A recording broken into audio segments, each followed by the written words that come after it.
And now for a taste of things to come.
It's Wednesday. You know what that means. We are back here once again at Slip.stream Studios to bring you coverage of AEW Dynamite. 1 week away from Christmas, we bring you this gift of watch-along reactions. For this is once again the Holiday Bash. Welcome to the discussion.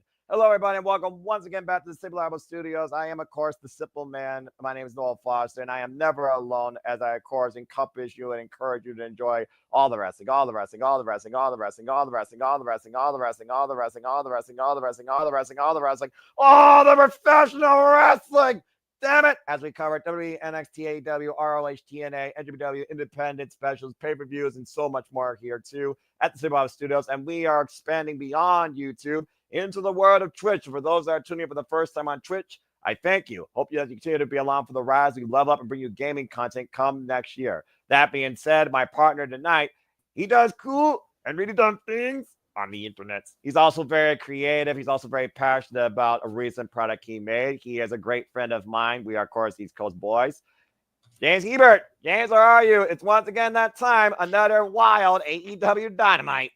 Yeah, man, I'm looking forward to it. Looks like it's going to be a decent night of action for tonight's AEW Holiday Bash, Dynamite Holiday Bash, as we are going to be doing a bit more, ladies and gentlemen. Thank you very much, Lily. And yes, ladies and gentlemen, we pretty much are doing all of AEW.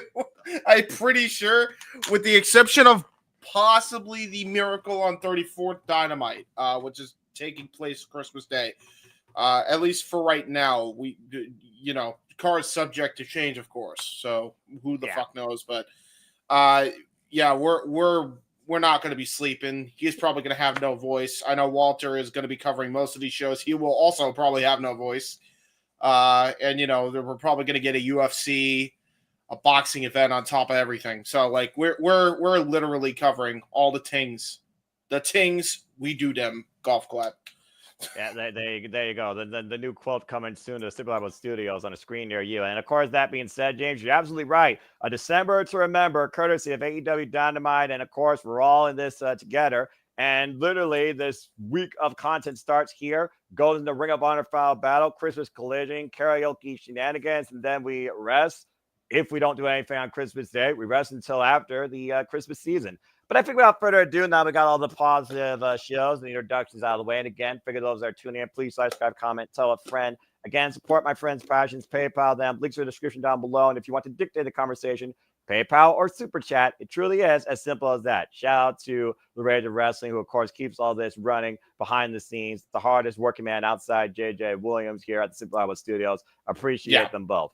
All right, Seriously, James. Well, he deserved a break. He deserved a break. Yeah, no kidding, right? That gum. Even I need.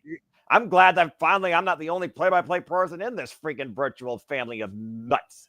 Yeah, right. Chestnuts roasting on open fire. Whole different from we're roasting tonight. But without further ado, James, let's get right into it. So again, folks, it is right now the Continental Classic is going on in AEW, a round robin tournament where, of course, we'll crown the second ever Continental Champion this year at World's End. Here are the updated score leagues for you. 2 blocks. Here's the gold league. As you see, it's a dead heat, 3-way tie at 6 points. While Brody King and Darby are at 3 points, and Commander right now is at 0. And of course, in the blue league, the defending champion Kazuchika Okada still very much alive at 7, while block leader Kyle Fletcher ate his first loss, but still stands at 9 points. Daniel Garcia at 4, Mark Briscoe at 6, Shelton Benjamin at 3, and the Beast Mortos at 0. And again, this year, the top 2 score getters will go to World's End, where the top seed of gold will face the secondary of blue, and the top seed of blue will face the secondary of gold. And of course, winner of those 2 matches will face off in the finals on the same night to determine this year's Continental Classic champion at World's End. And of course, the Continental Classic continues tonight with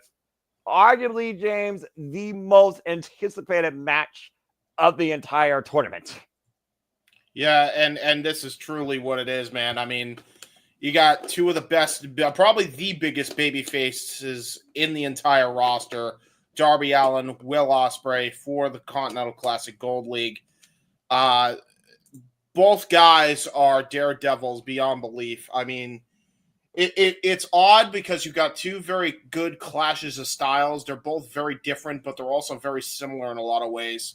So I am really, really looking forward to this match. Probably my favorite match on this card, just for match quality purposes. I think these 2, and quite honestly, their segments are the best. Anytime they're on screen together, I don't know what goes on, but something between those 2, like there's instant chemistry there, whether it's promos, matches.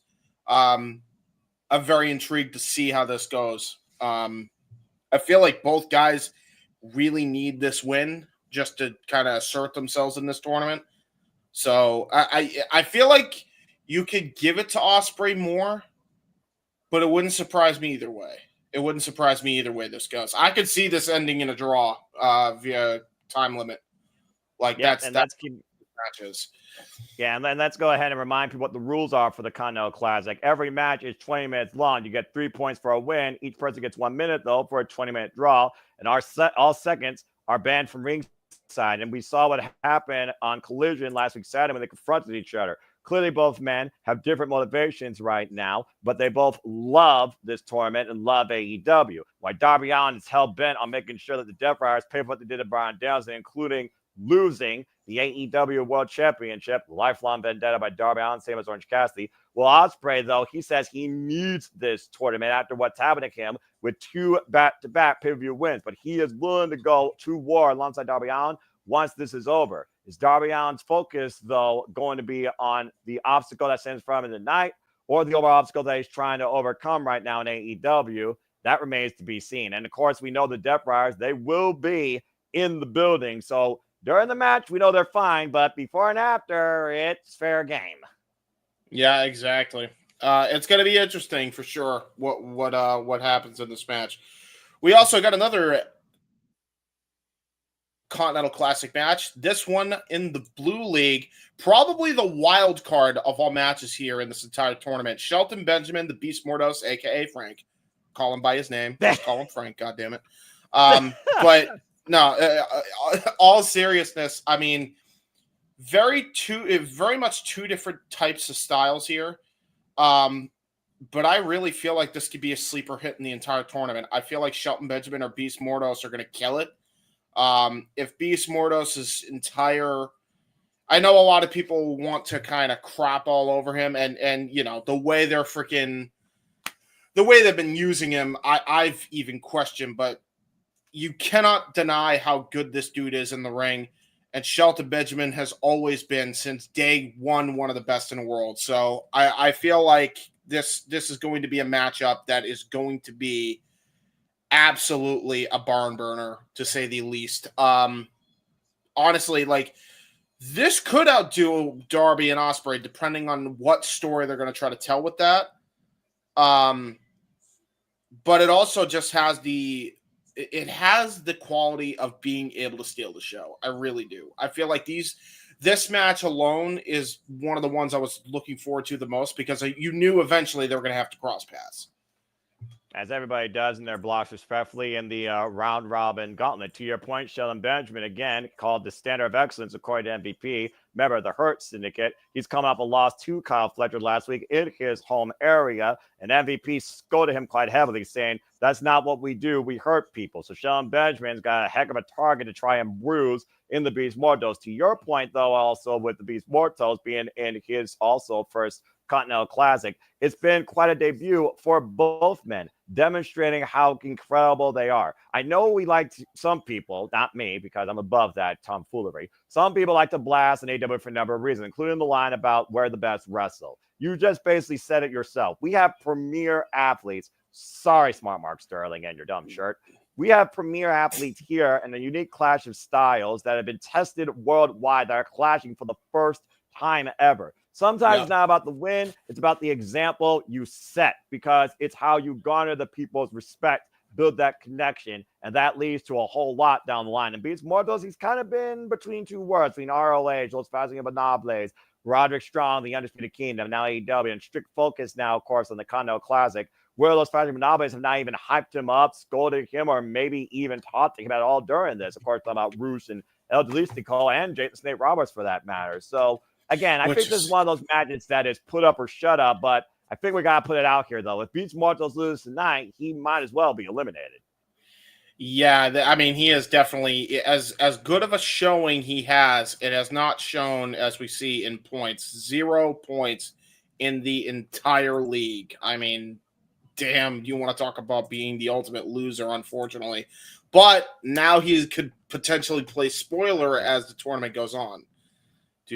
Again, we saw Daniel Garcia do that in his very last match against people who punched in as a finalist against Brody King. So again, if you can't win, you certainly can be a guy that literally gives everybody an upset. So those matches all count. So we'll see what happens. Again, 20 minutes. Good luck to both. And Shelton Benjamin, of course, needed to really get up there in the block just to be behind Kazuchika Okada. And might I add, Kazuchika Okada is Shelton Benjamin's last match. Yeah, that's going to be a huge one. And as far as I know, Shelton hasn't even beaten him, correct? No, he hasn't. Of course, for those that know, like me, of course, he had time at AEW where, of course, he was known as X. He was with various groups. Of course, he was at his most lethal. Of course, he was with Suzuki-gun, led by Minoru Suzuki. And speaking of the Continental Classic, just to give you all a heads up real quick, as we will cover Christmas Collision, here's your Continental Classic come this Saturday. Darby Allin goes one-on-one again. Lord help this man, James. Against Claudio Castagnoli. Of course, the wars, we've seen these two men, whether it's Royal Rampage earlier this year, the Death Riders Vendetta. Every time Darby and Claudio are in the ring, it is ballistic. And I expect more of the same, especially after what happened at Thanksgiving Eve. And of course, following this, we're finally running it back. I don't think there's going to be tomfoolery, but 20 minutes, this could very well be the match that outdoes what they did in 2016. It's Will Ospreay and Ricochet. And, of course, Ricochet coming off that great win against Brody King, while Will Ospreay is extremely driven and motivated, while Will Ospreay has always called him little brother. And, of course, Ricochet right now, he's already going to Wrestle Dynasty, so he has all the hype in the world. And, of course, last but not least, talking about Shelton Benjamin, he's pulling double duty this week because he now has a chance to go one-on-one with the TNT champion, Daniel Garcia. And you got to imagine if Shelton Benjamin beats Daniel Garcia, not only does that put him pretty close, a lock in the semifinals, that has to get him a chance at the TNT championship. And hopefully when Shelton Benjamin goes into a feud for the TNT championship, I hope that means that Shelton Benjamin could actually pull off a great program for Daniel Garcia to finally admit that that dude actually had to fight for his life to even be in pro wrestling, which a lot of people don't know. And I wish AEW would actually emphasize that on their television show. I mean, but not nearly enough. You know what I mean? I mean, how many times do you run back that story if it's already known? And maybe it's not known to like a current audience right now, but they've talked about verbatim. Heck, it was in his video package when he freaking faced prior to coming out facing scapegoat Jet Prey, beating him for the title in the first place. Jet Prey talking about sacrifice. Yeah, but I don't know. Like, it feels okay. Let me reword this. It needs to be more in your face because I feel like, I don't know, like they don't say it enough. Like sometimes I'll hear it in like an obscure message from his mom, like you mentioned, or on commentary. They need to build this up in like a story. Like, you remember when they did this with Roderick Strong back in NXT when they went over his whole life story and it made him an instant fan favorite for a while? Yes. Yeah, that's what I mean by that. Like, I feel like if they did that with Daniel, I feel like he would get a lot less flack by most of the people. I know there's some people you'll never be able to please, but I'm saying like that would, I think, alleviate a lot of that pressure. You know what I mean? Yeah, I can respect that. And I think having that preview, what they've kind of done with these Continental Classic matches that have been coming up, having that preview about the wrestler's motivation, their identity, where they stand, what they've been through, what they're thinking, kind of like sums it all together. And I think they really put that well together with the quick little hype vids in between, Continental Classic upcoming matches, and of course the exclusives after each episode regarding Continental Classic action. But I could definitely see what you mean, bringing that a bit more forward in the current time or even the current night. But only time will tell. But of course, that's not the only match we have tonight regarding World's End, because there's a lot of things that really can be altered at World's End before the new year begins, including the self-proclaimed next AEW World Champion with the guaranteed chance in hand. The patriarch himself, Christian Cage, first fight of the year, and that turncoat son, Nick Wayne, no doubt that Jezebel will be in their corner. They take on Hook with one arm and the wrestler Katsuyori Shibata. Man, that's incredible respect for Hook, and I think as far as these two goes, they have not lost as a tag team. After Hook, of course, called Christian Cage out for a fight. And might I add, by the way, we're heading to the Hammerstein Ballroom this weekend for 3 different AEW shows. Of course, one we will see on Christmas Day, if not that following Friday, because New Year's Smash is on December 34th. We all being built in advance. You know how that works. Again, hashtag quarter. But anyway, all the content. Anyway, going back to talk about this, though, of course, Hook is hell bent on getting back against Christian Cage after learning that he assaulted his father, and he even pointed out that at one point Christian Cage says, "I wish your father was never born." Damn.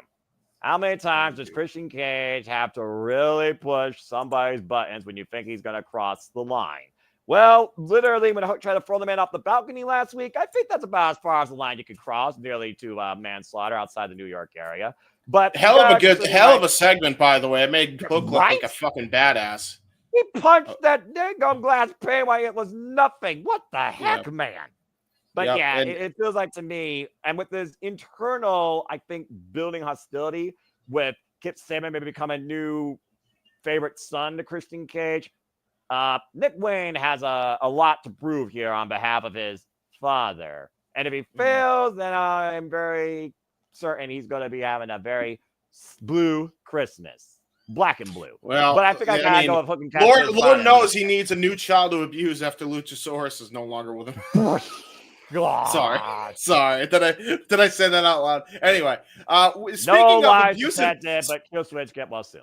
Speaking of abusive people, although he has reasons to be as abusive as he is, as he's very much described in promos, we will see our scumbag of the Simply Reliable Studios. We will hear from the great MJF here tonight on Holiday Bash. I am looking forward to him roasting Adam Cole and the Butt Buddies. Yeah, and of course, Adam Cole and MJF, they're on a collision course, damn you, once again at World's End, where MJF will defend that Dynamite Diamond ring for the 5th consecutive time. And Adam Cole already, who has pretty much got this opportunity at the expense of Roderick Strong injured and defeating Kyle O'Reilly, I do wonder his first for revenge will come back to bite him in the ass at World's End, and MJF will make him eat crow 1 year later, practically to the day that Adam Cole betrayed him and literally ended MJF's world. So it's put up or shut up time for Adam Cole, in my opinion. For MJF, it's just another one of those days at the office where after it, all he's going to tell you is you can fake him later. Yep. And speaking of people you could thank later, Anna Jay should be thanking Mercedes for giving her a shot at this point, the way she's been treating her. But I will say this is probably Anna Jay's toughest challenge to date since coming back from her excursion over in Japan. I believe it was the N1, if I'm not mistaken, good sir.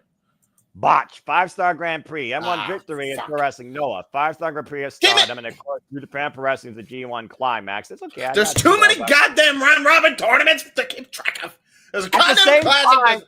There's the G1 Climax. There's the M1 tournament. There's the fucking Summer tournament. 5-star Grand Prix.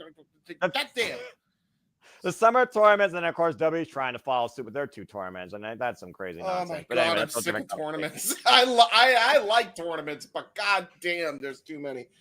Too many tournaments. But yeah, to your point, Mercedes Moné, who has been literally held as one of the greats, if you get past the spoiled prima donna princess, whether or not she was with Bayley, Charlotte Flair, Ronda Rousey. I'm going to go for different companies for you all just to put in perspective. Whether or not she was going up against Stephanie Valkyrie, Willow Nightingale, Chris Statlander, Mai Iwatani, Hazuki, and now we see her facing Anna Jay. And of course, Anna Jay, she has literally channeled that Stardom spirit about every match, no matter win or loss. I will do my best to continue to grow even stronger, especially in defeat. And of course, coming off that insane truly against Oklahoma.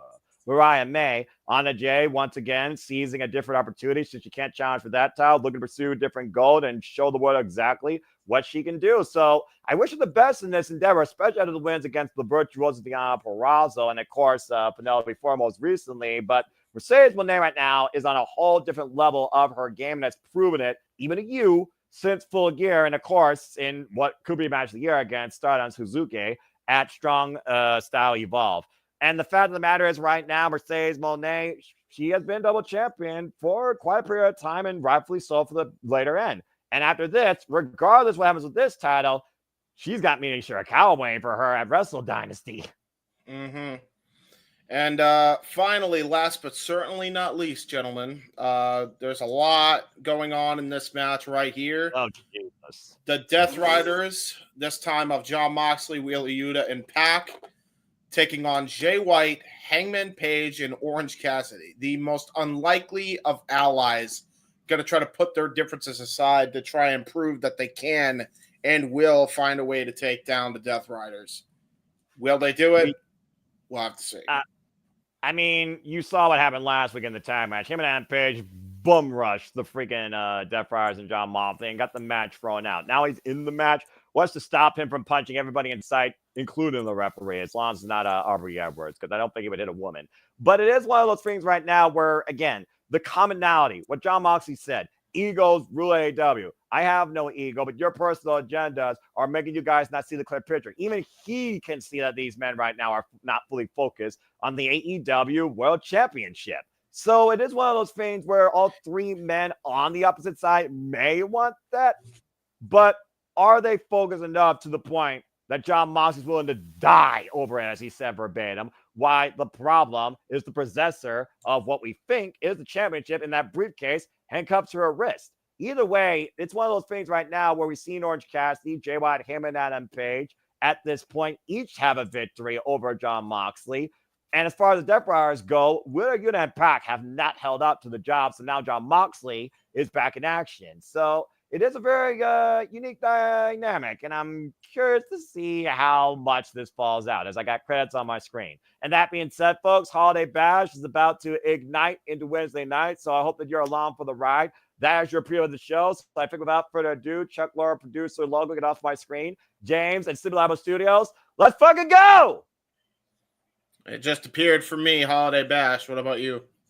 Same for me. And that being said, it's Wednesday. You know what that means. Aubrey Edwards is in the ring, and we are in the nation's capital, Washington, D.C., where AEW Dynamite was born. 1 year before the holiday officially is here, we come tonight with holiday cheer. Well, maybe not from everybody, as it's AEW Dynamite Holiday Bash, and you see the Death Riders all coming in the building on action tonight. A massive trios match that we talked about. Death Riders, Jay White, Orange Cassidy, and him and Adam Page. And don't think Maria Shafir will not get involved in this tonight.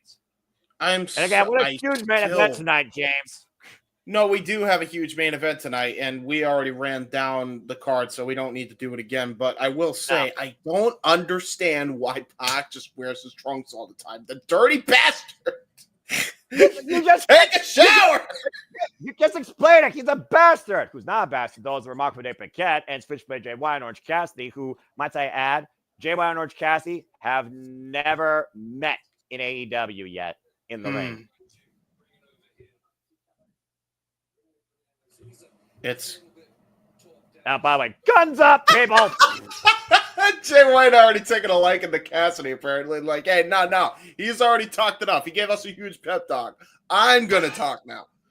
Fucking love Jay White, man. He can make the stupidest shit work. That's why I love this dude. He's a complete package. Let's see but how he also this goes. knows. Yes. Yeah, remember what Orange Cassidy said, though? He doesn't care if he never becomes a AEW champion. He just wants to make sure that Jon Moxley is the champion. I think he's saying that, but if you're presented with a world championship opportunity, I'll tell you right now, he's going to try and seize an opportunity for himself. That moment of there could be a chance is going to take over, I'm telling you. Well, it means Orange Cassidy completes his agenda. I completely agree.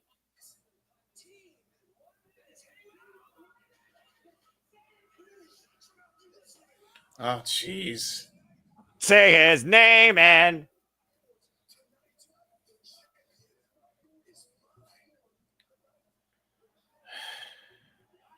And James, I think you answered your own question.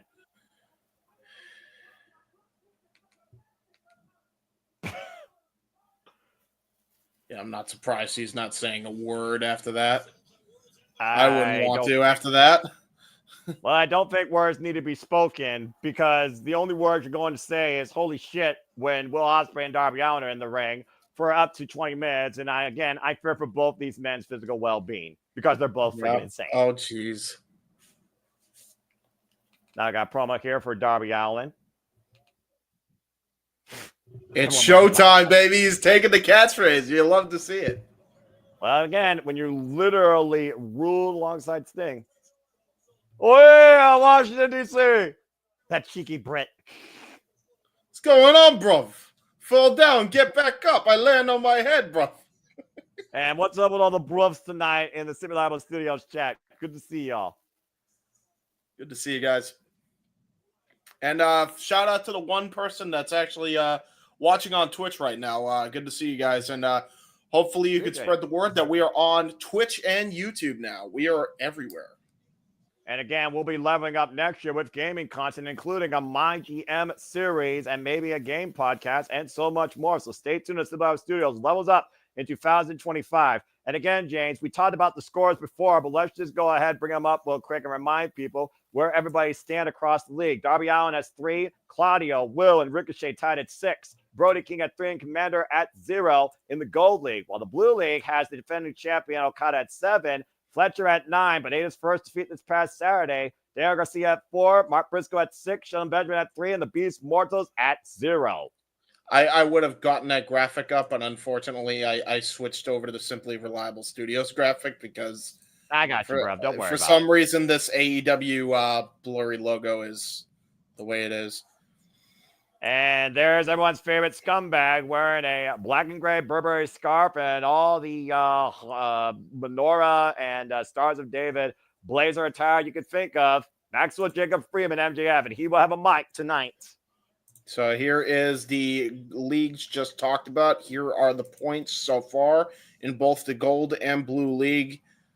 That is what we got going on. Right now, let's take a look at Darby Allin. Darby Allin at 3 points. Will Ospreay tied up with Claudio Castagnoli and Ricochet at 6 points each.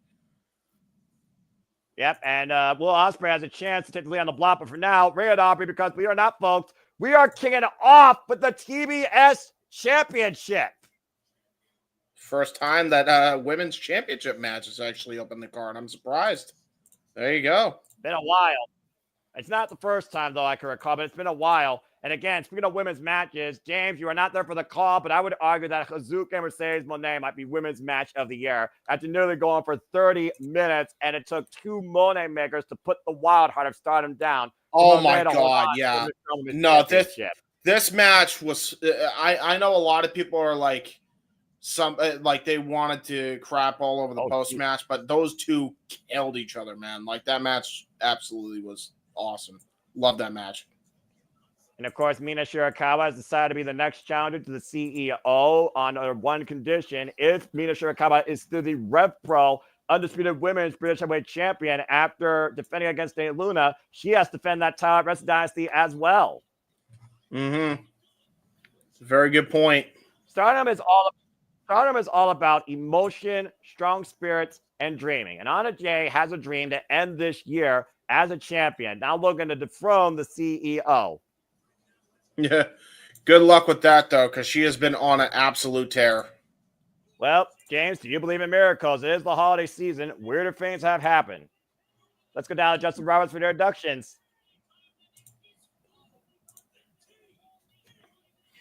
And again, this is a TV title, folks, so it is a 20-minute time limit.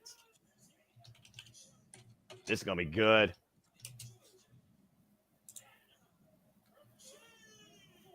Brunswick, Georgia, Anna Jay, of course, 26 years of age, 5 years in the game, trained by Glacier and QT Marshall with 8 wins in her past 10 matches. There you go. And there's your girl from Boston. Mm-hmm. Right from your territory, James, and a heavy Celtics fan. Mercedes Moné, our current double champion, a record 11-0 this year. There you go. It's a hell of a way to kick off AEW Dynamite as Aubrey Edwards will hold up the TBS Championship. Let's hear it for Aubrey! Yay!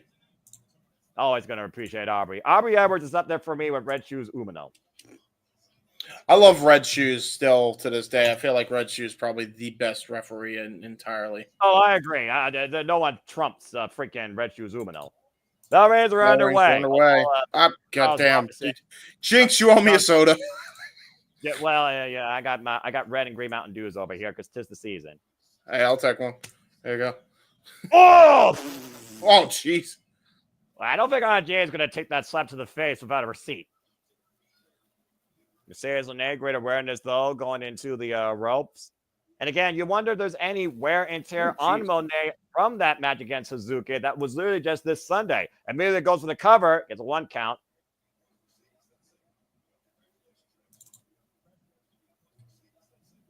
I'm trying to make sure we're in sync, by the way, so don't mind me. No, you're fine. I'm just watching right now. Again. Nice show up out there. Takes down Anna Jay. Mercedes Moné, a little bit showboating here in the early going. Like there's a cover, and Anna Jay with the Matrix escape. Drop down off the ropes. Early going here. A bit of agility in play here. Oh, and there's a receipt. There you go. I mean, Anna Jay is not going to take Mercedes Moné likely, but I think Mercedes Moné is taking Anna Jay likely. Again, we know how easy it is to get a 3 count. We saw her do that against Mariah May to earn her first AEW Women's World Championship opportunity in the first place. Yep. It's over. Very There's fair 2. Shout out to Eddie Guerrero with the 3 amigos and Mercedes Moné executing it perfectly.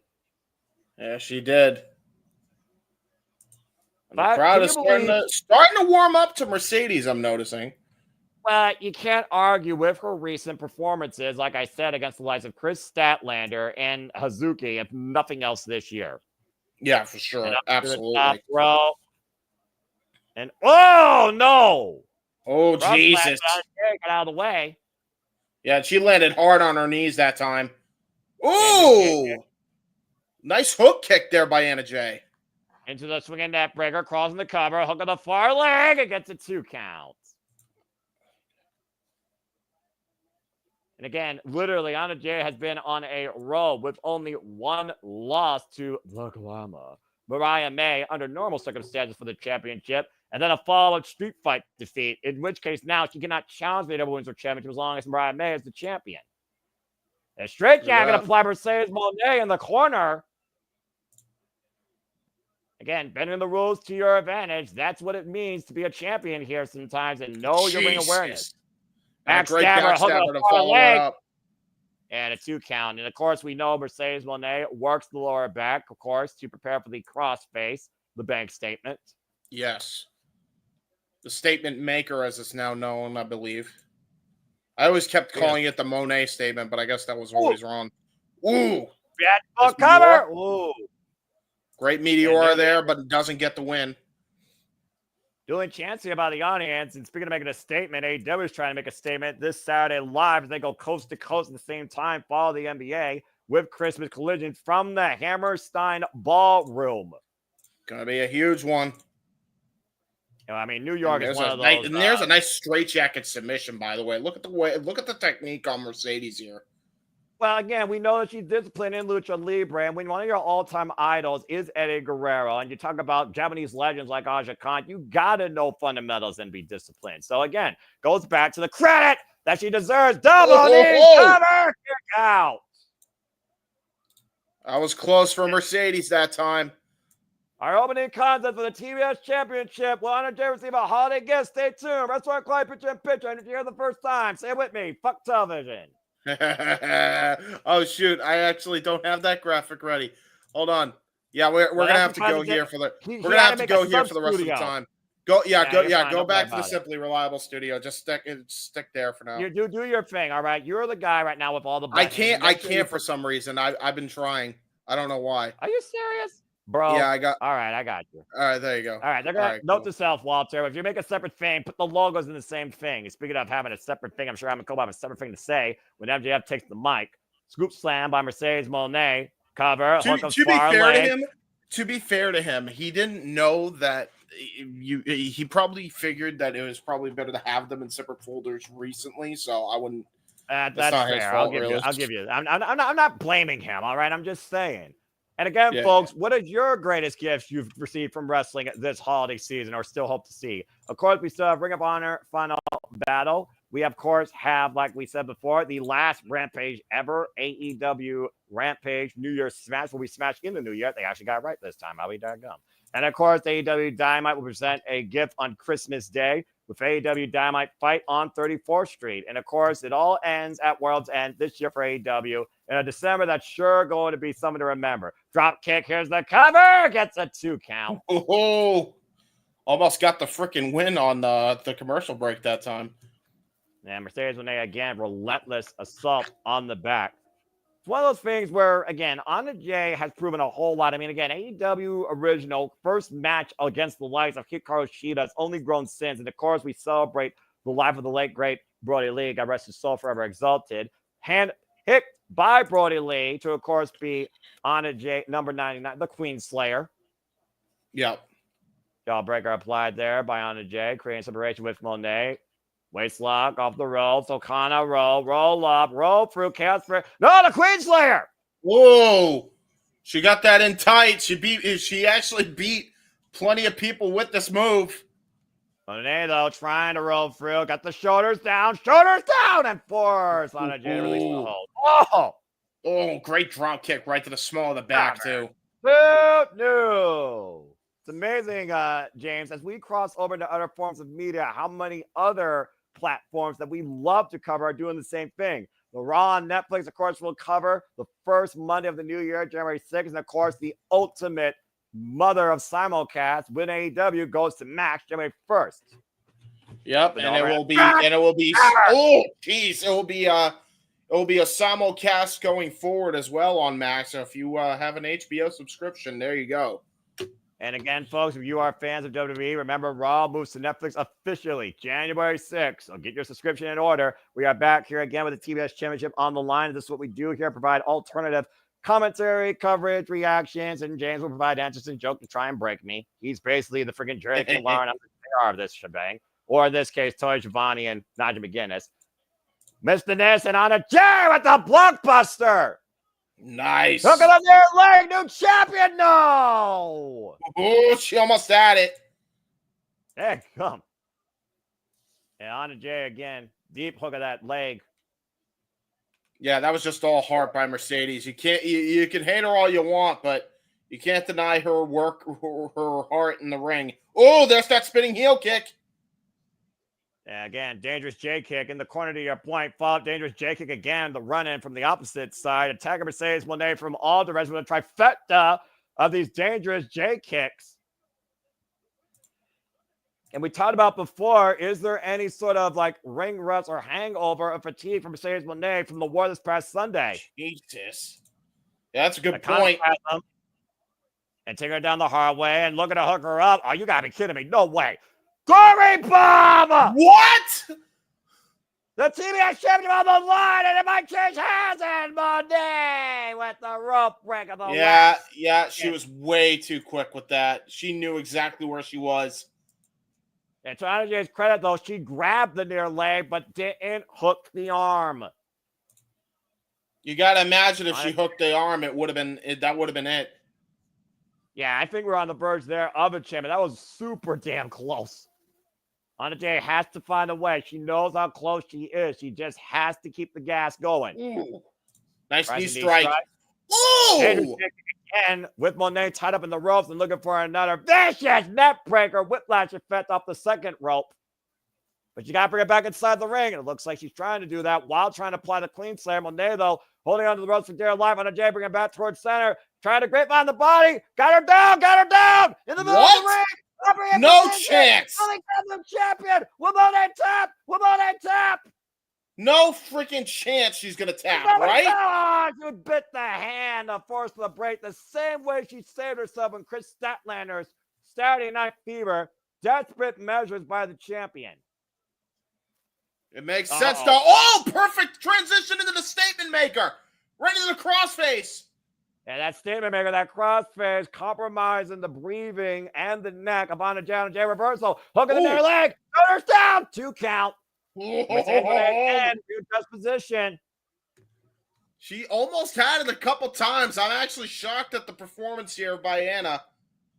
Again, Anna Jay showing tremendous heart. And she got to the ropes. Wait, rope through. Jackknife. Then Moné bridging out. Hold on. That was a rookie mistake. The Moné maker. Anna Jay. Ooh, she countered it. Moné. Face first into the turnbuckles again. Anna Jay knows Moné's playbook, or portfolio in this case. And now the cover, the roll up, kick out again. Explodes out of that kick cover. out, though. Sunset. Oh! Right on the middle turnbuckle. Now she's going to go for the double knees. Bam! Double knee strike connect. Double impact and hooking her up for the Moné maker cover 2. Moné retains. No shame by Anna Jay. She had it. I thought she had a rookie mistake by not keeping that rope break going, but she actually transitioned it very well. Well, again, Mercedes Moné was once again taken by a very worthy and game challenger here. Anna Jay, great opportunity taken, but Mercedes Moné still too much to overcome. And let's not forget, James, Stacked wants that TBS title back and wants another crack at the CEO. Mercedes Moné, quote unquote, greatest challenge. And again, right now it is official. It will be Mercedes Moné versus Mina Shirakawa, for the Under Strong Women's Championship Sunday, January 5th at Wrestle Dynasty, which of course we'll be covering because we're crazy. Yep. We're not gonna have sleep. He's gonna have to have the. He's gonna have the. You're gonna have the weirdest sleep schedule by the end of this entire thing, right? You do realize, and I welcome it. Damn it! Congratulations on Mercedes Moné, still TBS champion. She is absolutely smashing the game right now with those championships. And no doubt about that. And of course, right now we have a FTR here. For those that don't know, FTR were attacked by the Death Riders at their collision off the air. Yep.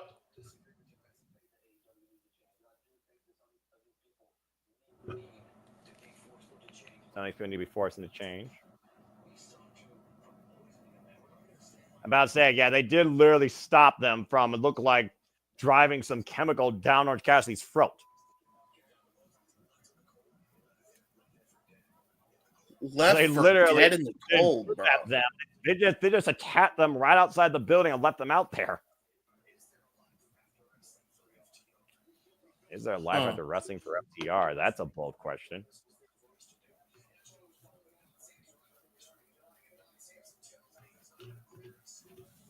Oh. So FTR is out of commission until January 1st.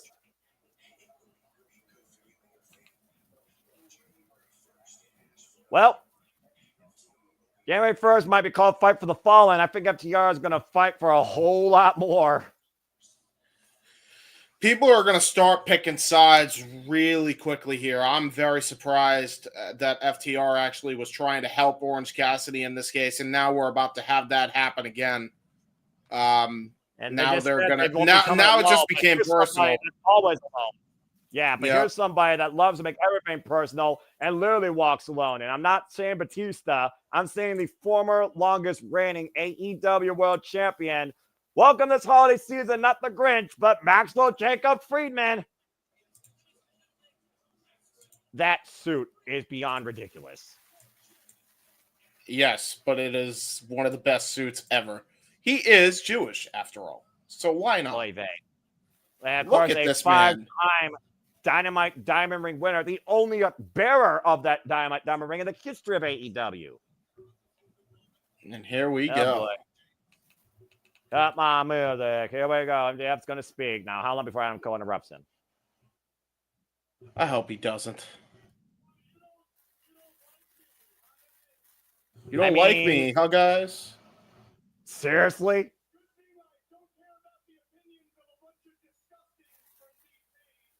I mean, to be fair, there's a lot of disgusting. Dude, there are people cheering this.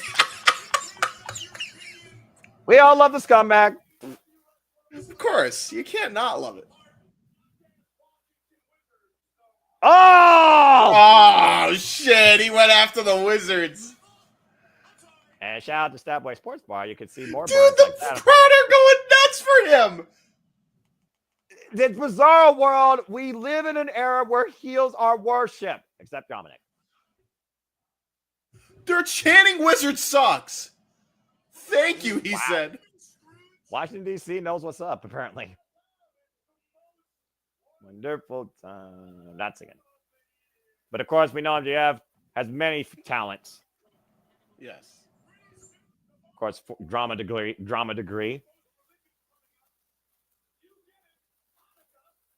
Yeah. You get it. Hanukkah. Crowd cheers.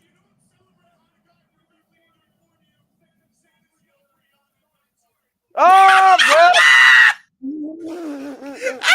just busted the myth of Santa on live TV in front of a bunch of children. every child watching, for that matter, James.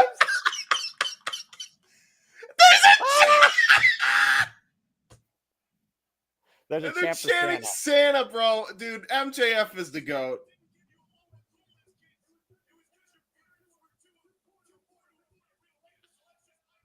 This is accurate sometimes. Dude, he is. Damn. Oh, God, MJF, you freaking suck, and I love it. Not that any of you know what that word means. Right. He started a fundraiser. Shout out to King. What up, bro? Fundraiser. I'll see you tomorrow for an ACW View holiday I do. What's up, King? Start the music. Start the music. Oh. This is the most deal shit ever, dude. Okay. Picture this. I'll try to say across from you. Motherfuckers giving crocodile tears. Ah! It's baby. Ah!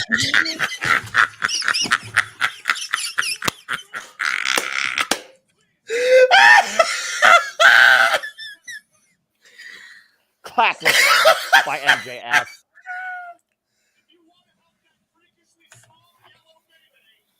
Oh my word.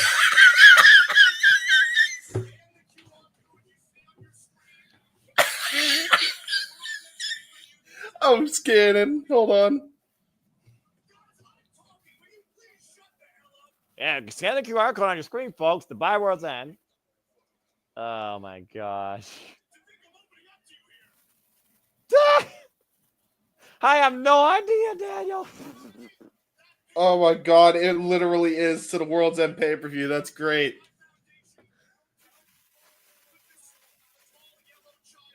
Damn.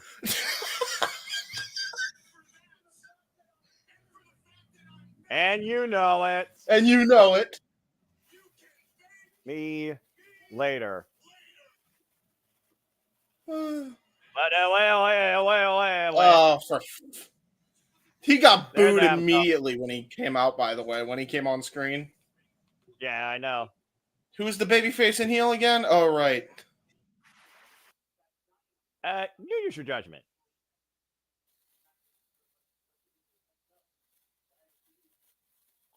Uh-oh. Yeah, meeting with Tony Khan.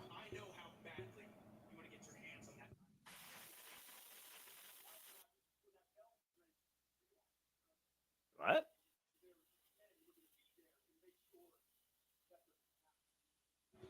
Oh, What he got the ring bearers.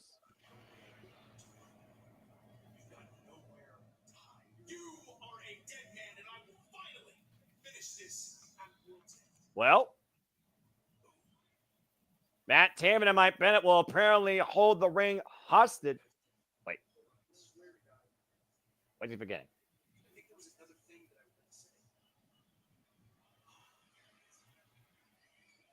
Max?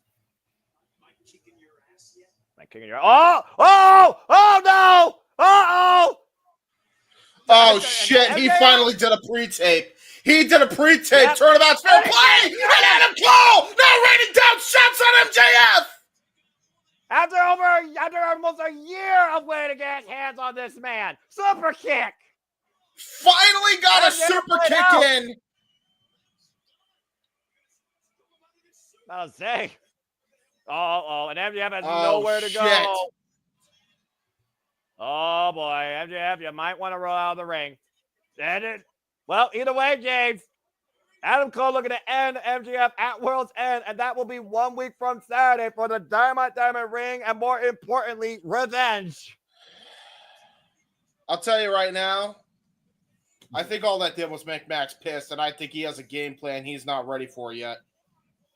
Well, we'll find out soon enough if Adam Cole can be MJF's undoing and a greater evil than the devil himself. So, yeah, apparently Adam Cole's a starving yellow child. What the fuck is this show, man?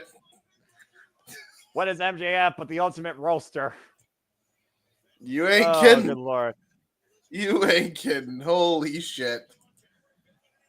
Well, let's go back to Saturday, James. This AEW Collision winner is coming. Julia Hartwell Nightingale fought to get to the Tokyo Dome, and Julia, unfortunately, got planted as the princess of the Black Throne returned home, Julia Hart.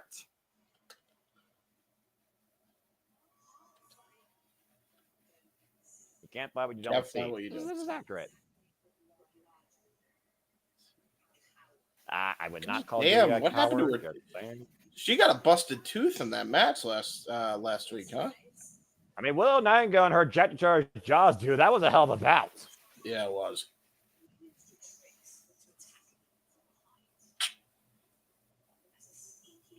There's just one thing that Julia Hart doesn't know what the hatery feels like yet. Oh, the message. Fight for the fallen! Happy New Year to me! Tell how you really feel, Noah. Well, I mean, you know, I am a hater. Julia Hart with a New Year's resolution to plant the Empress of the Black Throne 6 feet under with Haterade. Come fight for the fallen. We may have our first women's match for the new year for AEW. And speaking of people returning back to the ring, we know that Kenny Omega, the Cleaner, will be back in action January 5th at Wrestle Dynasty against a madman and the War Dog Gabe Kidd. And of course, that means no doubt we'll see Kenny Omega come back to AEW again very, very soon. Arguably the one man that you truly can respect that encompasses what Change the World means for the best of professional wrestling, James. That's a good point. There is only one Kenny by God Omega in this world. No one else is like him, wrestles like him, or thinks like him. And arguably, he is what AEW needs more than ever to stop Jon Moxley. Omega returns soon. Oh, there we go. We finally got an Omega hype video. Yeah, after fighting diverticulitis, which, of course, that has been a life-threatening disease. Well, There you go. I cannot wait for the day I hear Battle Cry on AEW once again. I'm so looking. But I hate that I hear this fiend right now. Well, I don't, because I love our father. Screw this father, all right? I have no father anymore. My father passed away. Whoa. This freaking parasite and that Jezebel and two quote-unquote illegitimate adopted sons, this patriarchy, is nothing but mischief. Definition of naughty on Santa's list. Damn, that dude, he didn't need a new case, bro. That shit's so dented. You don't give a damn because all that matters is what's inside is still preserved, James. A guaranteed shot at the AEW World Championship. Anyway, that's a fair point. The patriarch about to be in tag team action as Christian Cage alongside Nick Wayne go up against Hook and the wrestler Katsuyori Shibata. And that's coming up next on AEW Dynamite Holiday Bash. And someone tell me this fighter is going to get a very unwelcome and unpleasant pre-Christmas gift. I gotta tell you, man, Kip Sabian. I feel like Kip Sabian is in this entire thing for all the weird reasons. You think? Did you not catch how he was looking at Mama Wayne? I mean, that's a whole different conversation. I mean, you might have some point there. But again, I sense fallout. If there's one thing I know, not being an only son, a parent will definitely find a certain connected favoritism at a certain degree for one of their kids over the other. Again, fuck television.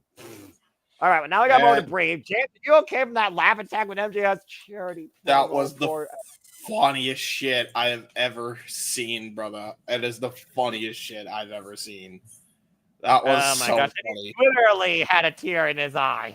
Yeah, Danielle, you are 100% right, dude. I couldn't believe, like, because the fact that, dude, what made it so funny is the fact that he was legit shedding tears. Like, he forced himself to cry like a proper actor should, which means that this dude is going to have a hell of a future in acting, not just wrestling. And then clearly he showed fucking Adam Cole, bro. Oh my god. There you go. It was like a photoshopped image, by the way. It made him look like a skinny anorexic person, which was fucking crazy to do. Well, I mean, how many people have talked about Adam Cole is too small, but also being the Panama Playboy, I mean, you get a tan down in Florida, I guess. Some people spray way too much, so there you go. That's what happens. Yeah, who's the babyface and who's the heel? Oh, wait, I know what that answer. It's MJF is the babyface. Apparently, MJF got screwed. I guess MJF is the victim, is what we're saying here. Like Kevin Owens against Cody Rhodes, and apparently Kevin Owens will defend the WWE Championship during the holiday tour, December 26th. Why there's been no word from Cody Rhodes, but we'll get more of an update on that on SmackDown, I imagine, this Friday. Of course, this Friday there'll be SmackDown on y'all, but for us, Here's Our Studios, we'll be covering Ring of Honor Final Battle, where we know Athena will defend the Ring of Honor Women's World Championship against Billy Starks. Chris Jericho will defend the Ring of Honor World Championship against Matt Cardona. There will be a fight for the fittest for the Ring of Honor Television Championship, Open Challenge for our Pure Championship, and QT Marshall goes one-on-one with Jay Lethal, and we have a Texas Bull Rope match between the Sons of Texas, Dustin Rhodes and Sammy Guevara, going up against the Righteous for the Ring of Honor Tag Team Championships, and more to come as we will cover Final Battle this Friday. Ring of Honor Final Battle, courtesy for all Honor Club members at the Hammerstein Ballroom. And we also tomorrow night. And since we are in the holiday spirit, and this is Holiday Bash, here is a look at the Renegades Reviews Christmas series trailer.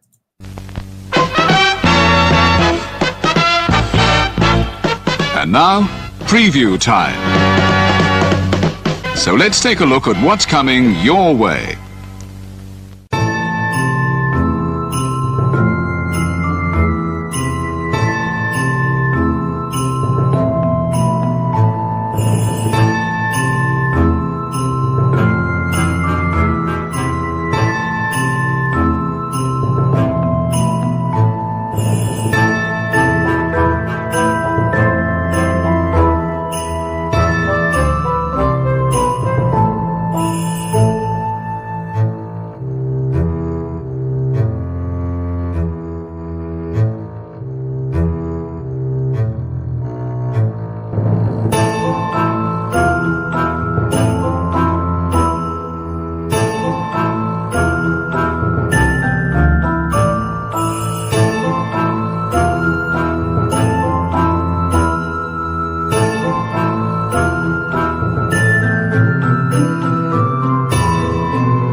Oh, And my with that God. being said, we are back live on Dynamite. We are seeing Hook and Shibata making their entrance now. Yeah, We're again, seeing you how see they that. broke Hook's hand. And to your point, we saw how bad and mad Hook is last week when he tried to take Christian Cage over a balcony. That was bad, man. Like, I don't know where security was, but they were clearly not doing their goddamn job. And apparently, Nick Wayne and Kip Sabian were not there in time for their father figure. Referee Rick Knox for this contest. To your point, Hook and Katsuyori Shibata coming out together during Hook's theme. The wrestler Katsuyori Shibata, one of the most notorious men to ever grace the ring. Yeah, and Hook is one of the a notorious grappler in and of his own right in a short time in pro wrestling. I like so far the fact that we're saving the Continental Classic for the second hour, if not maybe bridge of the top hour. This has got a good pace so far, this show. Yeah, 100%. Right now, we'll see what we see here. The only person that hasn't held a championship in the middle of this contest is that man right there, Nick Wayne, getting him in a side headlock takeover as both men are trying to out-grapple the other here. It looks like both the youngins here are actually trying to show us a little bit of catch as catch can here. Well, we all talked about the discipline of Hook, of course, in the Taz Dojo. And, of course, you talked about his background in athletics, including lacrosse. And, of course, he loves to implement a T-bone suplex and a Juji Katami. Tab made a Katsuyori Shibata. Tab made a Christian Cage. Oh, boy. Okay. So now we're going to have the I was about to say FTW championship for Hook 3 times and Katsuyori Shibata, former never open weight and pure champion. You got Christian Cage, a former WWE World Heavyweight Champion, former Impact World Champion, former NWA World Champion. And as much as I hate to say it, legitimately a former, in this company, TNT Champion. Stiff Continental tap here. They already go on big lockup here. Christian Cage pushing the corner, wearing his weird turtleneck without sleeves. And clean break so far. Very good clean break there. And, Christian Cage is no stranger to championships. Multi-time Intercontinental Champion, multi-time United States Champion, ECW Champion, the longest reigning ECW Champion of the WWE era. He has won countless championships all over the world. And, of course, Katsuyori Shibata, multiple-time IWGP Heavyweight Tag Team Champion alongside his friend, Hiroki Goto. Whip for a big kick there on Christian Cage. Might just let his life flash before his eyes. Yeah, I was about to say. And again, man, he is won all sorts of championships. Ooh, kill switch almost hit. Great reversal there by Katsuyori Shibata. And again, there's a lot of gold between the 4 men here, but the one man out is Nick Wayne. And, you know, considering how Christian's been treating him lately, that has to weigh on his mind right now. Considering everything that Christian's been doing to him lately. What a hellacious forearm by Katsuyori Shibata, flooring Christian Cage.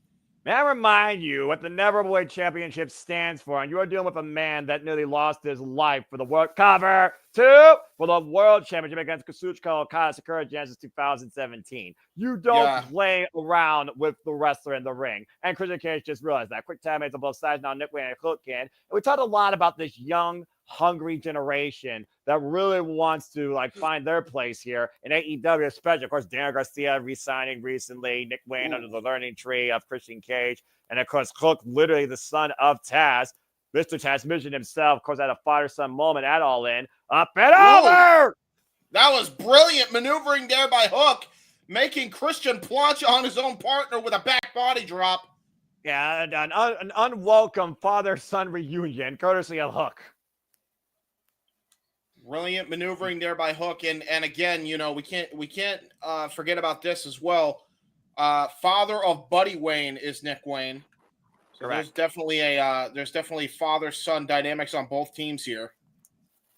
And again, I do think this match though favors right now Katsuyori Shibata. To your point, there's a lot of goal, but Shibata has the most experience of any of these competitors right now.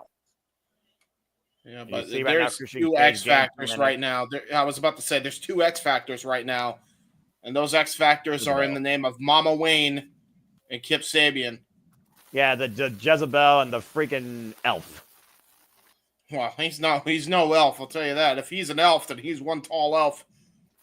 Somebody called Buddy the Elf. I mean, we are going to be pretty close to New York. I'm just saying. That's true. Played L for 24 hours on this damn channel on freaking Friday. I'm just saying. Oh, Red Rum! Oh, wow. Brilliant maneuvering there by Hook. And again, this is the different. Ooh, brilliant rope break, though. And look at Christian Cage take advantage of the cover arm across the top rope behind the referee's back.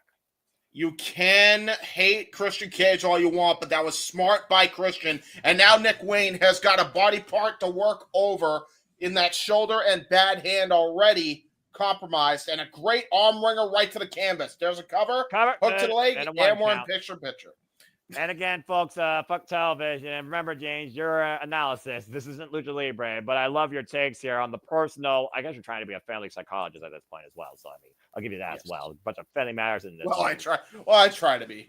Not all the time. I say you're not certified, but you probably are more, legitimate than Dr. Shelby ever was. Quack. And listen.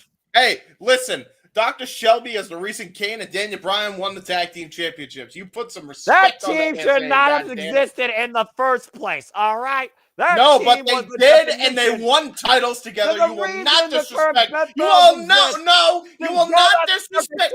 How dare you? You will not disrespect the good name of Dr. Shelby in this Christian server. God damn it! He's a quack. He's a freaking quack, worse than freaking Dr. Jekyll and Mr. Hyde. Last I checked, Dr. Shelby was not a duck, so therefore he's no quack. Jesus Christ almighty. Again, folks, this is the shenanigans and the insanity that you can expect here at Slip Studios anytime for free. Get to the midsection, and again, Christian Cage dropping that arm DDT, cover, hook the near leg, and get the 2 count. And again, folks, please support my friends, support our passions. You all make this possible with your continued viewership. We love to do this for you across all the specials, all things wrestling, and bring out our personalities, love, and madness amongst each other too. So again, if you're enjoying what you're hearing, please pay my friends. If you want to dictate the conversation, super chat or Twitch stream yards, or again, PayPal's the easiest way. It's as simple as that. And stay tuned again this Saturday where you could expense art dignity with Christmas karaoke following Christmas Collision, courtesy of the Rank of Wrestling, J.J. Williams, and the weekly Saturday shenanigans. And again, Christmas Collision, James, will be coast to coast live Saturday night, 8 p.m. Eastern Standard Time, immediately following the NBA playoffs. We are going to be so busy this weekend. It's ridiculous. I mean, Sunday we could rest. I mean, literally, it's not that bad. Tomorrow it's simply predicting ROH Final Battle, and then Friday we got ROH Final Battle, and Saturday Christmas Collision. And, of course, we have a freaking Christmas karaoke, but also Friday night, if we choose, we might do AEW Rampage Holiday Bash. Since we know Brody King will go 1-1 against Commander in the Continental Classic. Is that during Ring of Honor Final Battle, though? Correct.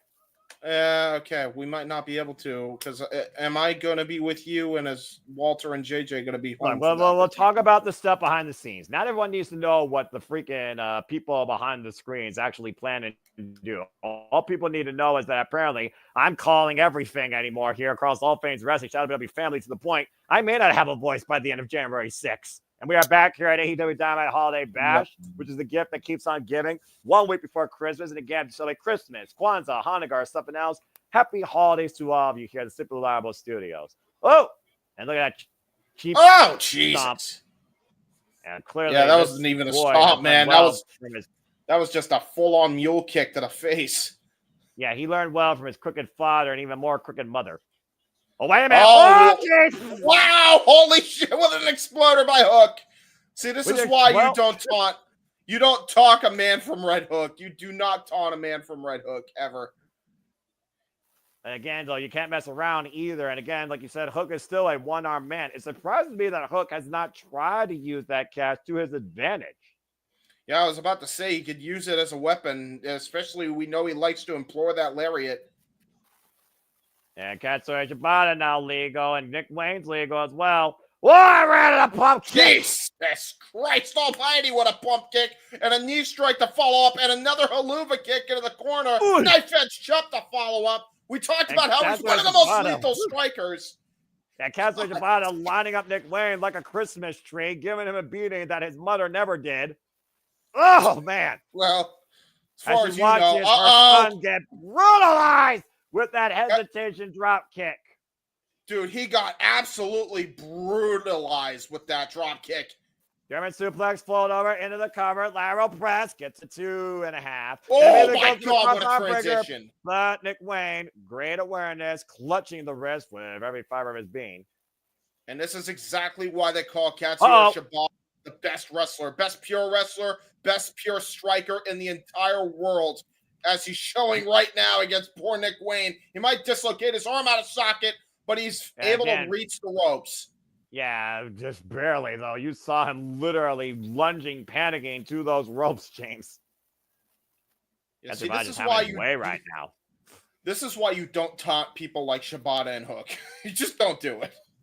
No, you don't. And people still haven't figured that out yet. And again, Nick Wayne right now driving his elbow in the back of the head of Shibata, forcing a bit of a break. Pump kick, and Shibata doesn't budge. And Shibata now, though, pushes Nick Wayne. Now Nick Wayne's going to test his strong spirit against the wrestler. They're going to the middle of the ring here. Grit your teeth. Oh, that was a big shot. And wait a minute. Oh, STO. Oh, STO! STO by Shibata. Oh, shit. Kill switch attempt. No. Ah! Backhand flip. He did the STO. Straight up STO by Shibata. I love it. A back heel trip for those that don't know. Again, and a snapmare as Nick Wayne might be in position. Christian Cage picks the leg. Now Nick Wayne trying to take advantage. Got the deep roll up, and 2 count. Looking for leverage there. Look to the midsection. Go for a suplex. Hook though. And you gotta watch Kip Sabian from behind. Oh, I got decked. Oh, and now Jesus Christ. That's the ride. Well, Hook's got his revenge so far here. Yeah, well, again, the match still going. The room, it's illegal, man. Big kick to the side of him by Nick Wayne. Looking for Wayne's. Well, got caught up in there. Into the sleeper. Sleeper hold applied. There, James. And Nick Wayne's about to go night-night. And Kip Sabian, though. Okay, it's a pump kick. And now, doesn't need mommy. Hook in the red rub. Hook's got him in the red rub. And Shibata, PK Nick Wayne. But watch Christian Cage. Behind the referee's back, ring in the eyes. And kill switch engaged. Wow, that was brilliant by Christian. That was brilliant distraction, as much, whether you love it or hate Nick Wayne with the arm straight. You gotta be kidding me. The cover. And Nick Wayne and Christian Cage steal it.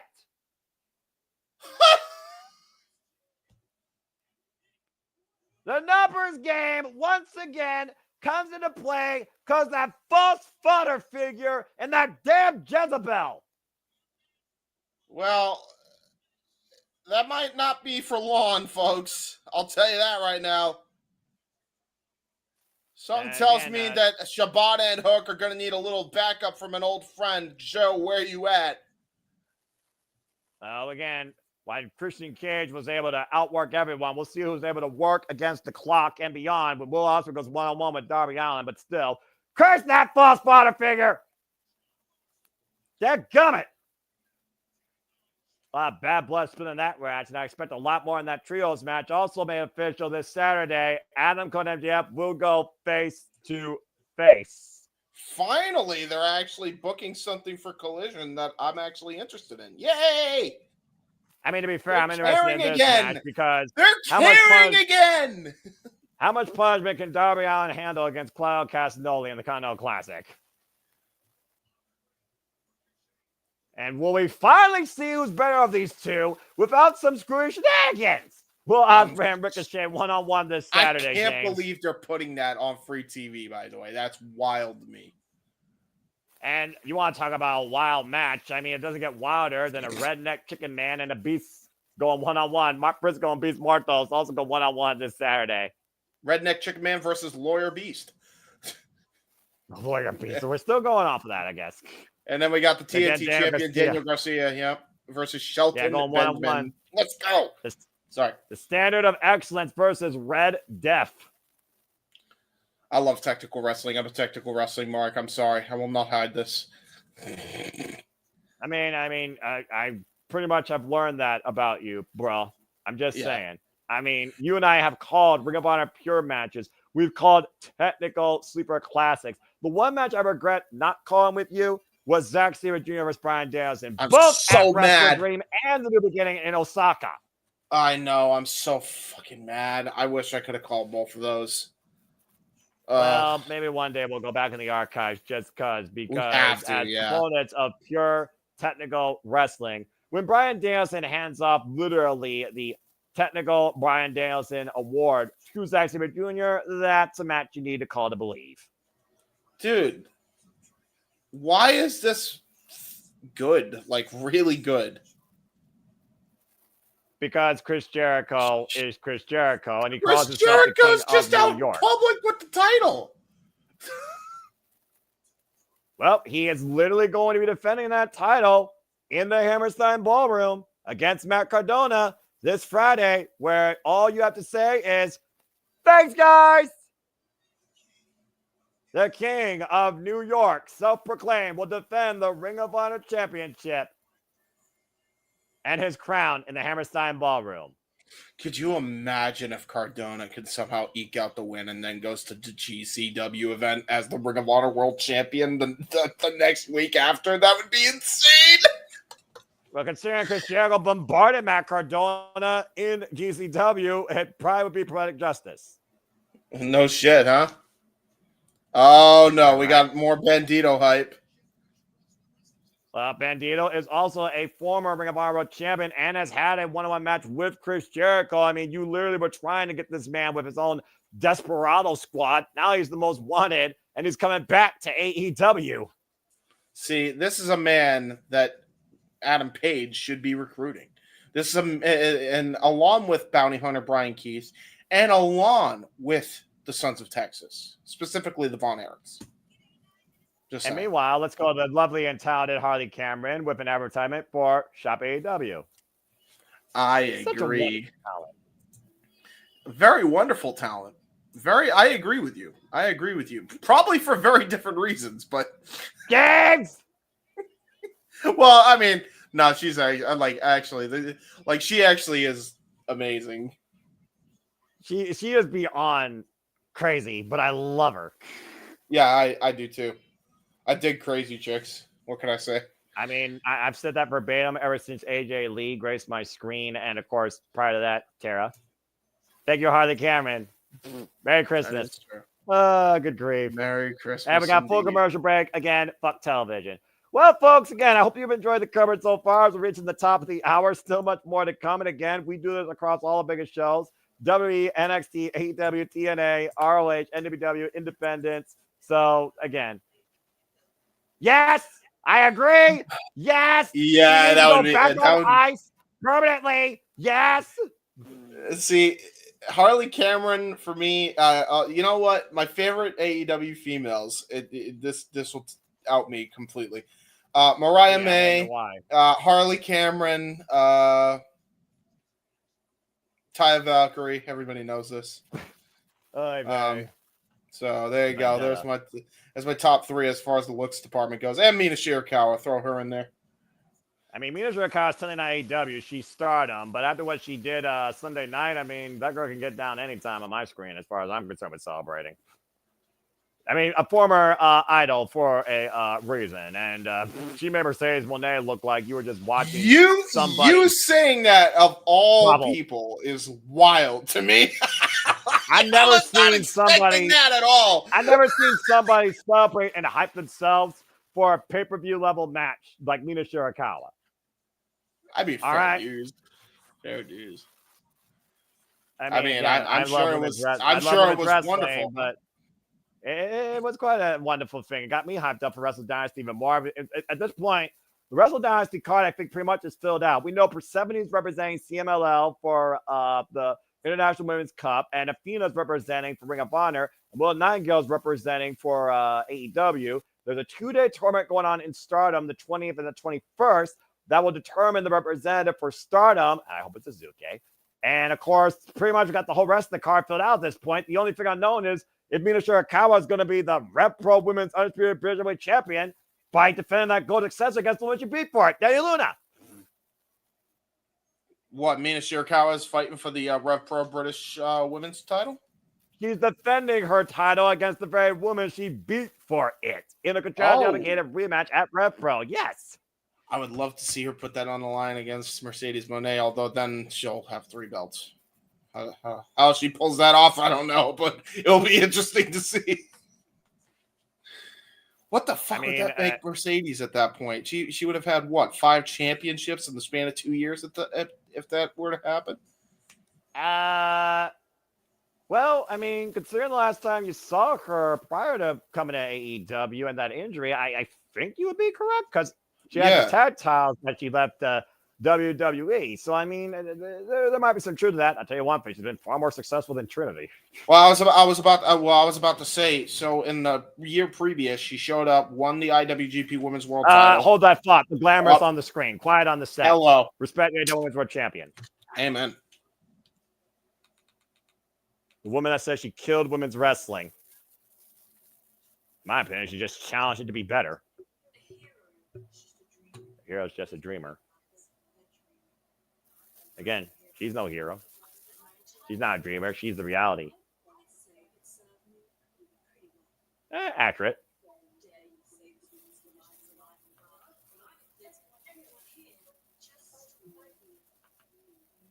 True that.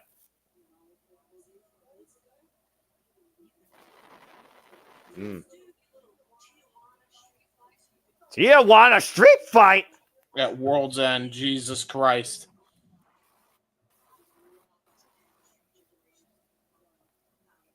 Good Lord. Papa Rose is going to be there too. Boo! Jesus.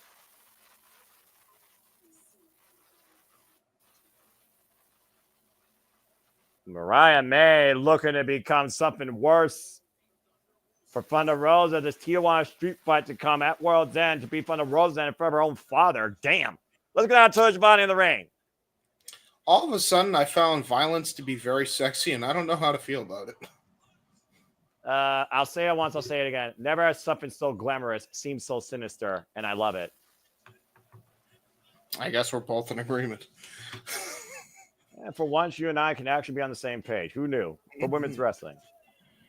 There you go. Meanwhile, let's go ahead and get some words from Ricochet, who not only will be in action against Will Ospreay this Saturday, but has a huge opportunity waiting for him at Wrestle Dynasty if Zack Sabre Jr. beats Shota Umino and successfully retains the IWGP Women's Championship. This man has a hell of a schedule coming ahead for him, man, over the next 3 weeks. Man, look at this freaking J.C. Penney suit wearing looking ass dude. Yeah, he's a man of his own style, even if it's budget friendly, which I can approve of. Hey, listen. Ain't nothing wrong with that, but I feel like you're better dressed than him, to be honest with you. I just picked the next thing in the closet. Well, Ricochet right now is at the top of the block with Will Ospreay at 6 points. Will Ospreay might change that tonight. Of course, a different attitude and demeanor.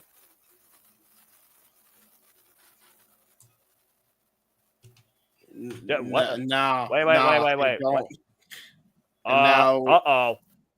Well, you may not agree with Ricochet. You may not agree with Ricochet's style, but I think there might be a certain group that does, James. The best dressed really faction in all of wrestling. The Hurt Syndicate. Although MVP should straighten out his tie a little bit. Just saying, buddy. Straighten out your tie, bud. MVP. I'm not going to question MVP when he can still fight in Bloodsport and still destroy you with a can and has Bobby Lashley on his right shoulder. That's true. And Shelton Benjamin, for that matter. Who could stretch you faster than a fucking pizza dough. Yeah, that's worth stricken about that. Mm-hmm. Oh, boy. And, of course, Shelton Benjamin goes one-on-one with the Beast Mortos next. Oh, there you go. He decided to come out here early. And shout out to the Bank of Wrestling, JJ Williams. What's up, bruv? We're enjoying ourselves as always with AEW Dynamite, always being a delight, especially during the holiday season. Now, we know MVP reached out to Ricochet, though.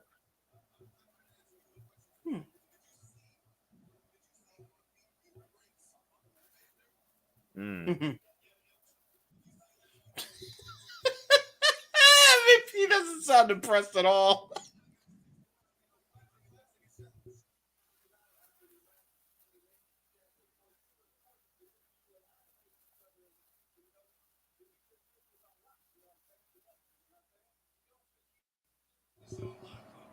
This is on lock.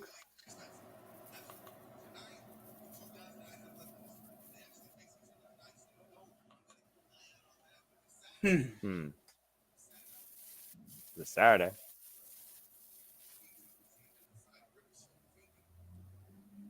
Inside Ricochet.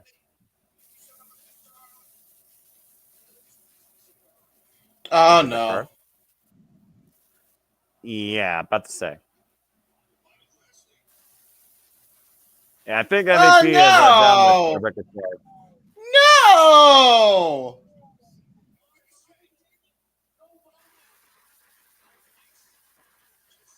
Accurate. Huh.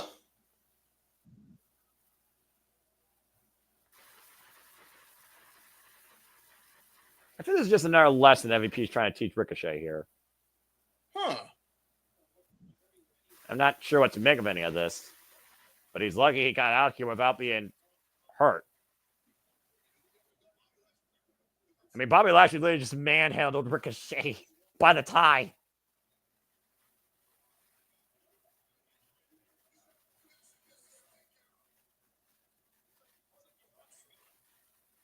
Well, hurt somebody. Shelton, Benjamin, dun, dun, dun, dun, dun. That was uncomfortable. Am I the only one that felt awkward after watching that? Like, poor freaking, like, I've been on the listen, man, I've been on the Ricochet train ever since how he's been acting to people on social media and not getting off his damn phone, and even I felt bad for the guy. What the hell? Like, when he was just trying to be cool. And, God damn. You know, it felt like one of those things where somebody just wanted to fit in and just didn't know how to necessarily fit in. So again, Ricochet, be legit next time. Don't be a kiss ass. Anyway. This is the problem with Ricochet as Beast Mortos is coming out. Our boy Frank, he's coming out. In fact, wait a minute. I gotta make sure we do this. But this is why you don't get a suit from JCPenney. This is why. Especially if you're in the ring with MVP Bobby Lashley and Shelton Benjamin, who even looks good in a t-shirt. Well, Red Opera's Blue League action. We finally get into the Continental Classic for the first time tonight, James.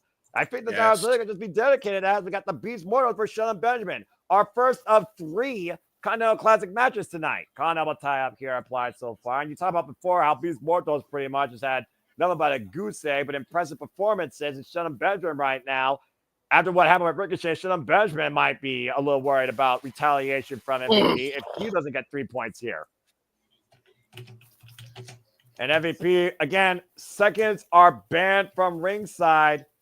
They said nothing about commentary up on stage.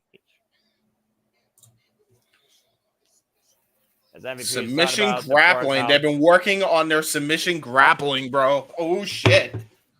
Well, that's an interesting idea because I don't think I've ever seen the Beast Mortos tap out, actually.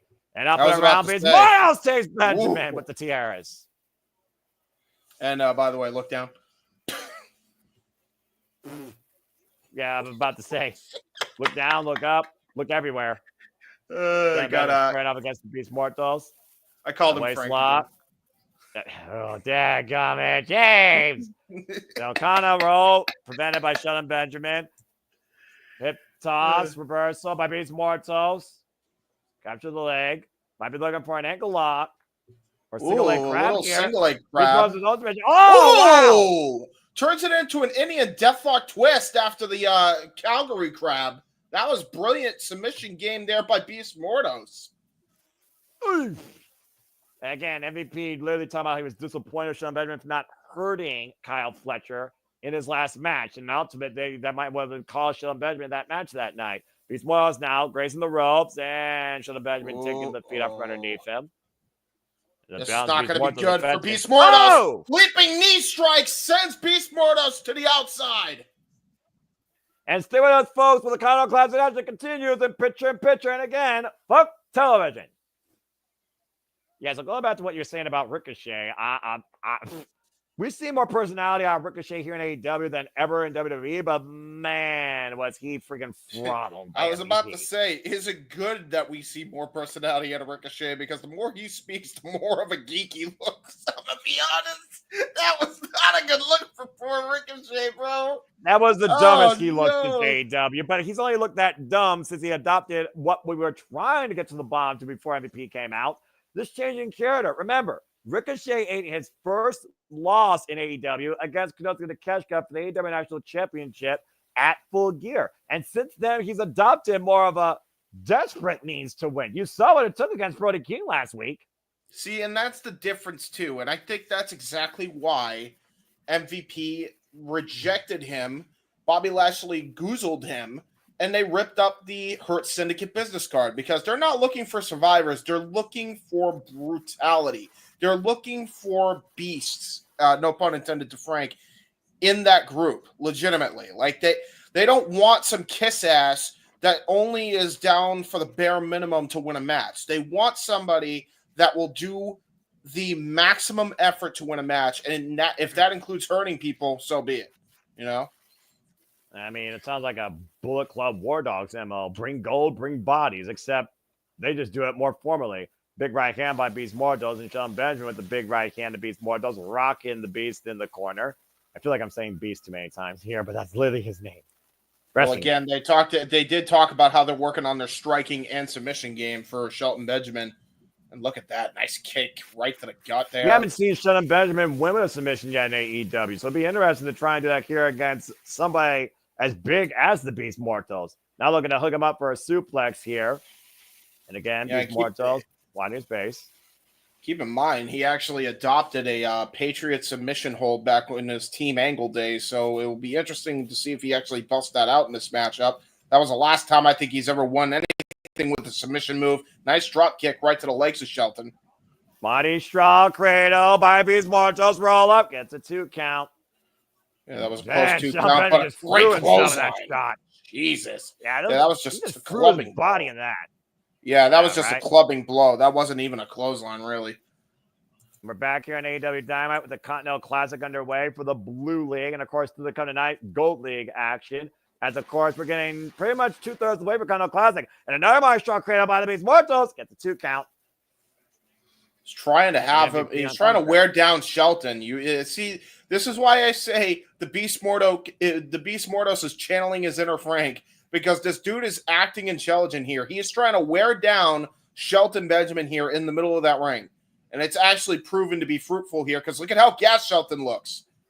Yeah, this is the most, I would say, fatigued. To your point, we have seen Shelton Benjamin since he's arrived here in AEW. And again, MVP literally giving him that moniker, the standard of excellence. Whoop! Beast Mortos lands on his feet. Shelton Benjamin pushed off the ropes. What? God! Nice what scoop a power slam! Cover! Kick out at 2. That was brilliant. And again, Beast Mortos, he looks like he's out of his mind. He acts like he's out of his mind half the time. All he does is grunt when he's in the middle of an AEW ring or in an AEW arena, quite honestly. But don't let that demeanor fool you, I'm telling you. Uh-oh, wait a minute. Oh. Boom! Rolling kick there by Shelton. Yeah, the snap of that power slam, though, that was ridiculous. Explosive offense. Beast Mortos can catch you out of anywhere at any time. Got the bullet up as Shelton Benjamin's running in. And of course, Shelton Benjamin away tonight will have the TNT champion headbutt to the heart this Saturday. Holy headbutt from hell into a sling blade bulldog by Frank.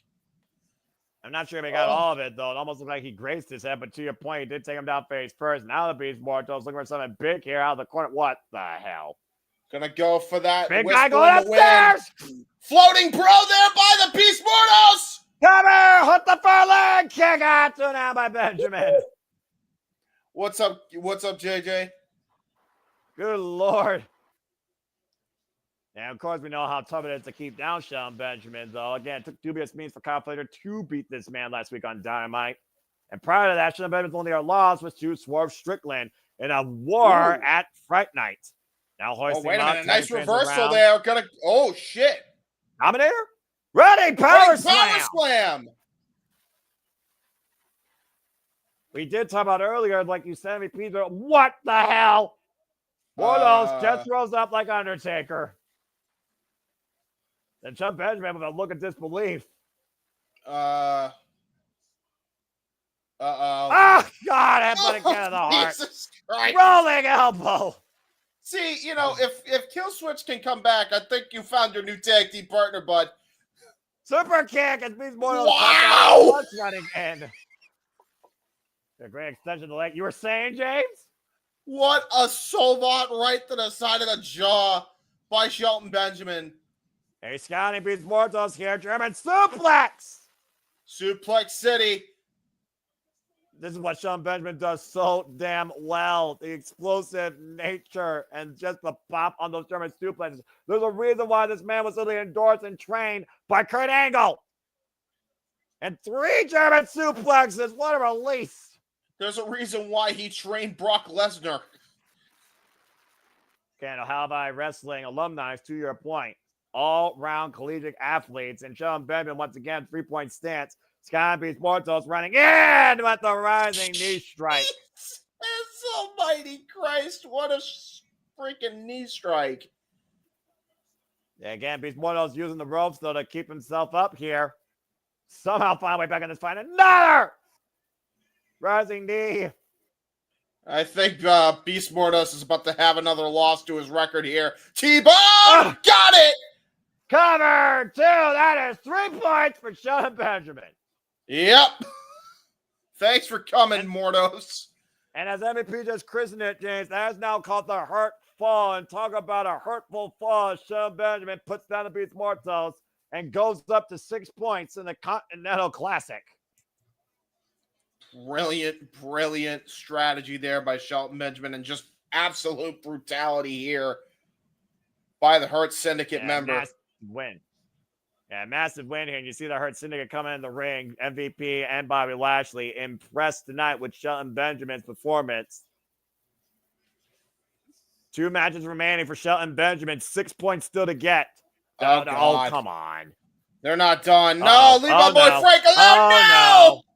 No, leave my boy Frank alone. MVP called the most dangerous man in AEW for a reason. Where's LFI? Where's the Undisputed Kingdom? Where are his friends? God damn it. You're going to get involved in the hurt business. We're trying to hurt people. Are you serious, James? Hey, there's more of them than there are of the Hurt Syndicate right now. Oh, jeez. Join forces. Your friend is being attacked.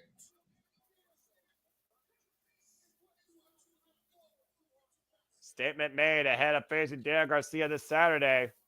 Well, wait a minute. Uh-oh. I guess Dan Garcia right now is ready to pick up business tonight.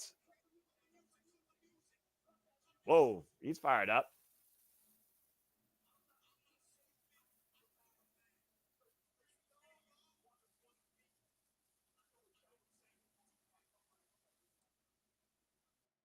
A wise man. Uh-oh.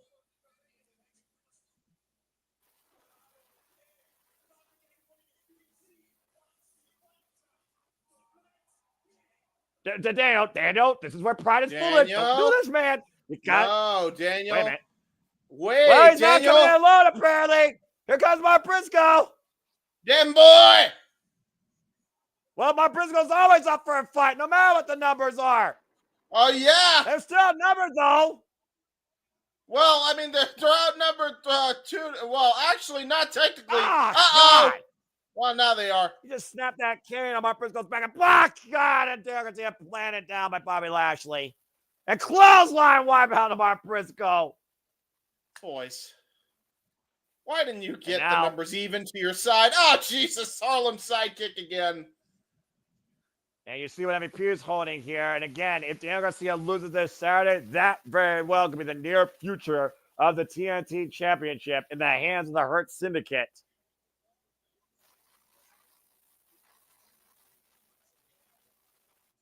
Well, I mean, if Daniel Garcia, I hope it was worth it. Yeah, don't play hero.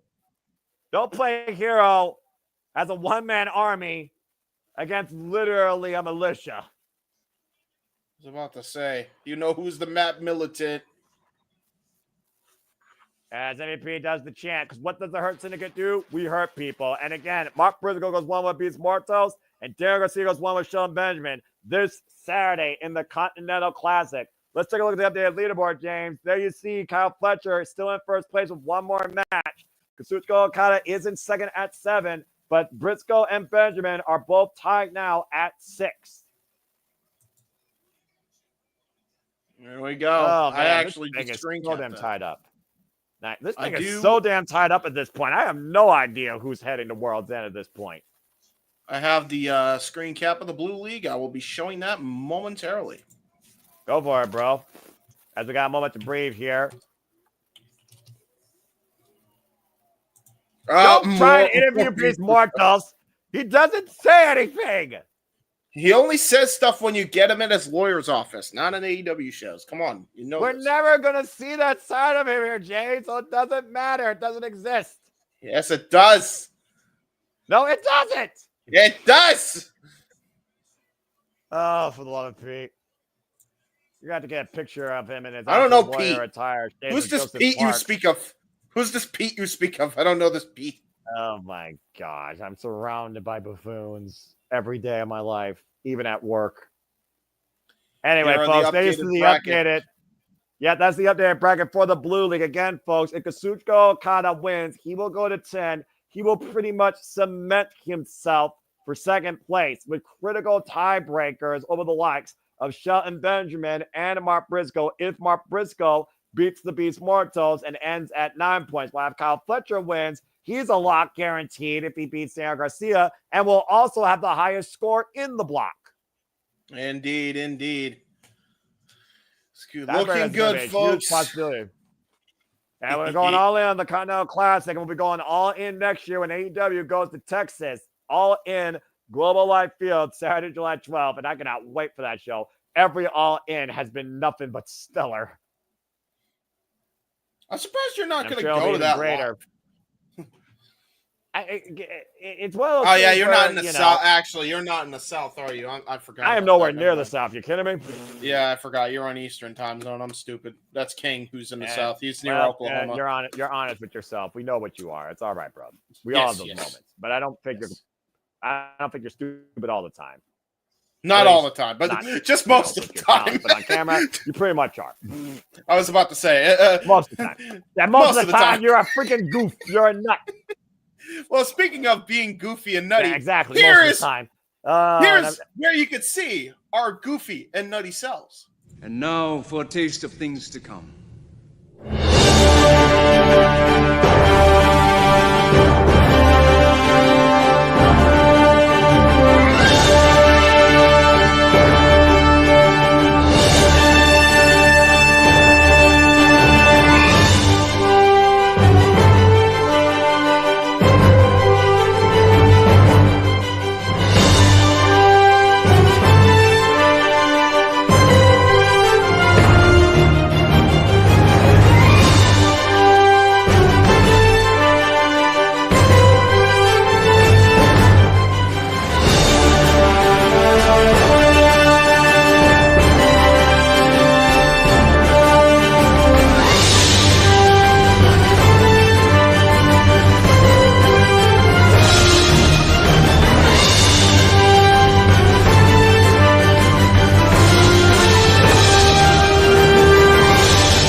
And again, as we got a full commercial break here still. For those that are tuning in just now, know that here at the Silver Studios, we truly encompass, engage, and literally cover and basically talk about and look at all the wrestling, all the wrestling, all the wrestling, all the wrestling, all the wrestling, all the wrestling, all the wrestling, all the wrestling, all the professional wrestling and combat sports and other forms of sports matters too. So again, we hope that you all have the happiest of holidays ahead for you and your families and enjoy all things wrestling along with us in and out of the rest of this year and going into the new year and the long foreseeable future too. And stay tuned as the Silver Studios will level up. Insert coin here as we'll be bringing gaming content, including probably gaming podcast reviews, slight talk and my GM series as well. So go backstage with Renee Paquette and Ricochet. And the car got destroyed. Yeah, Ricochet is just. They're the homies. No. That's what you said. They're the homies. They not roll with those type of made guys. him a geek. Homie, my accurate. ass. They just tried to freaking attack you, Ricochet. Have some self-respect. I think Ricochet at this point just is trying to keep himself composed, knowing how much pressure he's put on himself now, not only in this tournament, but also the new year.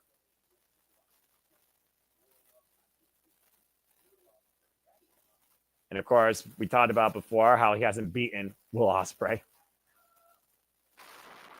Oh boy. No. I don't know about you, James, no. but this match kind of intrigues me. Whose house?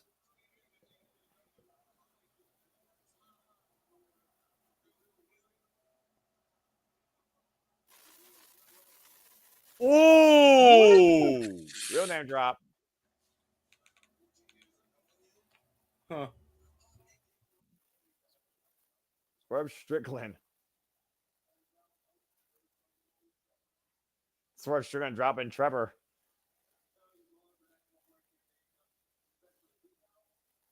Swerve's house. He's a follower, though. Accurate.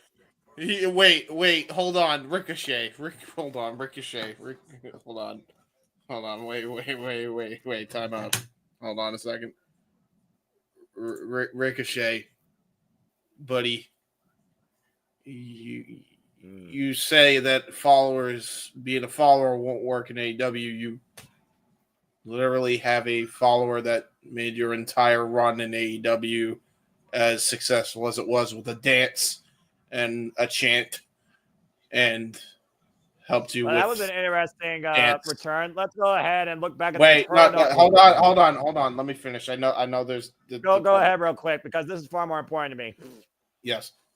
Ricochet, you have a follower. You just contradicted yourself. You played yourself. Continue. Again, speaking of returns, the Swerve Strickland welcomes the return of Ricochet. We welcomed the return last week of Tony Storm. Portrait of a Rockstar. What the hell? Huh?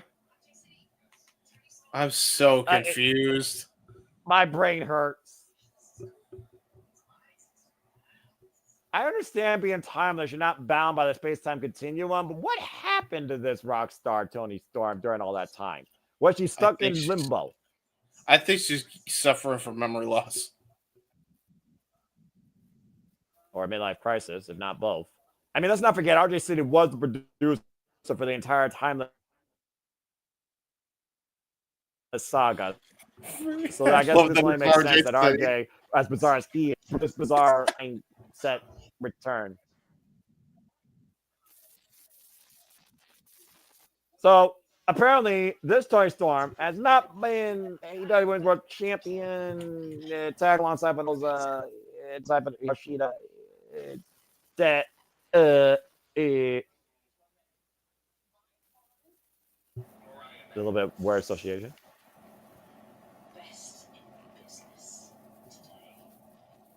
What? Yes. Tony. Oh my God! What is happening? Tony time. So the Rockstar's back. I made the time. RJ, I think you got something more confusing on your hands than you ever had before in AEW. What is going on? I don't know, but I know what is about to go on. Let's elevate this shit and get my brain back in order and James' brain in order. Time for the Billy Goat. Time for Osperay and Darby Allin. Seriously, though, someone check on Tony Storm's brain. Can we get a neuro search or scan? I don't know. Bro. She's suffering from a fun concussion. Well, what are you going to suffer after Will Ospreay goes 1-1 with Darby Allin for the next 20 minutes? Because this is the matchup that you literally said, this right here was the reason you were here tonight. Yep. Sure is. Oh, my gosh. So Tori Storm has lost her marbles again. Got it. That's what we're going to send that up to. I mean, she's always been crazy anyway, but like... and there's that armband around... Oh, wait. No, that's just how his blades are. I'm about to say, dude. Let's try and focus here, shall we? This is the match we came here tonight to call, all right? I know, and then Tony just completely got me all fucked up here. Well, Ospreay is going to fuck you up a different way, mentally, in the best way possible, in what you arguably called your Wrestler of the Year since arriving to AEW. Hell bent on winning this tournament. Multiple-time G1 Climax participant. Never won that tournament, though, and is looking to bounce back here ahead of the new year, winning his first ever Continental Classic. I agree. And he is wrestler in the world. Although, can he get a haircut? I like Will, buddy. You leave the bluff alone, all right? I like Will too, but like he needs a haircut, bro. That's fine. Dude, I don't get my haircut for 2 months. I'll get it trimmed and touched up this Friday. I'm fine. Anyway, this guy, though, I don't know if you call him fine, deranged, or everything in between. Here comes Darby Allin, and I don't know where this man's mindset truly sits at yet. Darby Allin, of course, who beat Commander 11 days ago on Collision, comes in here right now at 3 points. Will Ospreay's 6. Mm-hmm. Look at that. Gonna be a hellacious Ospreay's face. Oh boy.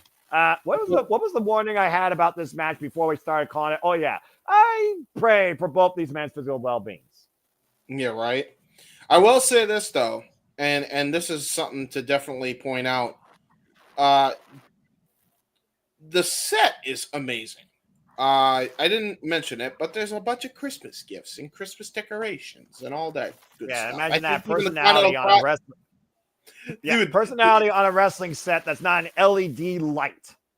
Dude, they even had like during the Continental Classic stuff, guys. They actually had the Continental Championship on a podium that had like a bunch of snow on it. It was pretty cool. And of course, that's still there, and that is the prize everyone's fighting for as we get into the Gold League. Referee Paul Turner for this contest. Bell rings. We are underway. 20 minutes on the clock. What the fuck are these two yahoos going to do to each other? And all I have to say to that is, here we go! Remember what Darby Allin and Will Ospreay said to each other last week on Collision, James. It's only about the tournament right now. But after this, I will go in the foxhole and fight with you, bruv, for AEW. But this is a must-win for me. Does Darby Allin see now things the same way as Will Ospreay and how important this can be? Continental tie-up here in the early going here. And, of course, Darby Allin's unorthodox offense and relentless nature versus the athletic capability of Will Ospreay and the risk that this man's also been willing to take. Yeah, but let's not kid ourselves around here. Not only are they some of the biggest daredevils in the entire world of pro wrestling, but they are some of the best technically sound professional wrestlers in the world today. And we're about to see that here in this Continental Classic matchup. Another call and elbow tie-up between both men. And right now, Will Ospreay and Darby Allin tied up in the ropes, to your point. I mean, again, an alternative timeline, Daniel, that very well might be right. But I also wonder, would that be the same successful and fan-loving WWE that we've come to have today, thanks to Paul Triation's era starting at WrestleMania 40? Whoops, we're going to miss. Side headlock. And again, Darby Allin right now holding on to the head of Will Ospreay. And, of course, still to come tonight after this match, our main event will be that trios match with the Death Riders, Heyman Adam Page, Orange Cassidy, and Switchblade Jay White. Can they coexist? Sidestep, off the top rope. Huge under, and Ospreay escapes, lands on his feet. Yeah, brilliant counter out of that arm drag. Again, Will Ospreay has some of the most flexible reversal game in the world. Whoa! And again, he's putting that on display. Though. Yeah, Darby Allin. Darby Allin pushed off the bottom. There's the coffin splash. Lateral press. Ospreay escapes. Ospreay with the side sweep and the lateral and the kick up by Darby. Whip for the kick and stalemate. Yeah, let's go. And this is what happens, folks. And this is why I'm play-by-play for everything in wrestling. And listen, the Winged Eagle belt is and always is going to be KO's now. So don't you dare.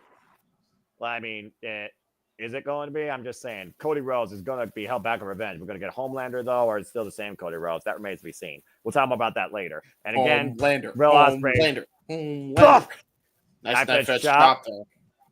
And again, the Will Ospreay, like we talked about before, coming off a win against Claudio Castagnoli last week on Dynamite to tie himself up with the block. Up and over. And drop kick. Yeah, a couple of great drop kicks that time by Darby Allin, and now Darby charging in with the back elbow strike.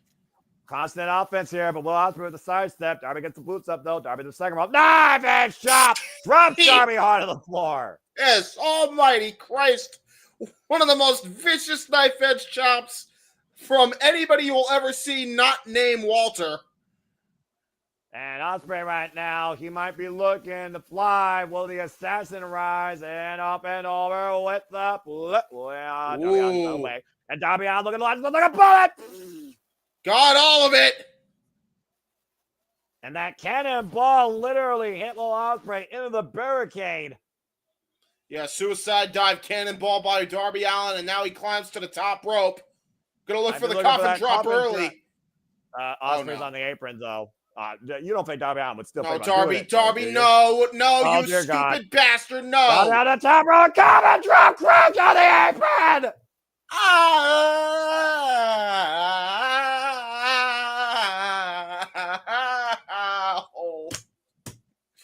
Take a look at the replay if you dare. God damn. Spine meets steel. Steel wins. Oh, my God. Damn it. Why? You know it never works, Darby. What is even the game plan? Crushing Will Ospreay. And again, don't give a damn. And we don't give a damn about these commercials. Fuck television. As we go to WrestleClive picture-in-picture. And Will Ospreay might take a count at this point. And I would not blame him.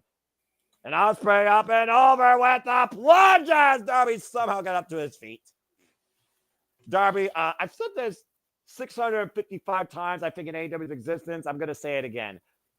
You one crazy son of a bitch. James, are you okay, bro? It hurt me to watch. I've heard those fans there. All hurty just from watching. How you think Darby Allin feels right now? Where we thought this guy is a walking human cadaver at times. He can't even get up right now at this point. Rolls the other side though, and again, Paul Turner right now checking on Darby Allin if he's able to continue. And think about what that does to your whole body. Your spine warped, your legs shutting down on you. Literally, you lose all possible function and upright positioning. Dude, he's trying to do impromptu yoga because he screwed himself up so bad. He can't even apply pressure on that left leg. He literally was gracefully tiptoeing. That's what I'm thinking, man. Like he really screwed himself up bad. Like that's no bullshit. And now look at this, Ospreay, the ever consummate professional wrestler, capitalized with a 3 points here. The match is still on, James. You know that. 2 count. Yeah, and again, Ospreay knows how to capitalize on this shit, man. That's the thing. Ospreay is one of the most dangerous and lethal wrestlers when he senses a weakness. He proved it when he won the IWGP Championship for that exact reason. And of course, Will Ospreay, of course, though, who has family values that Don Callis couldn't stand, seems to be back in that mode, hell-bent to win this tournament. And remember, no matter what, after the night, Will Ospreay has Ricochet waiting for him Saturday. Yeah, he does.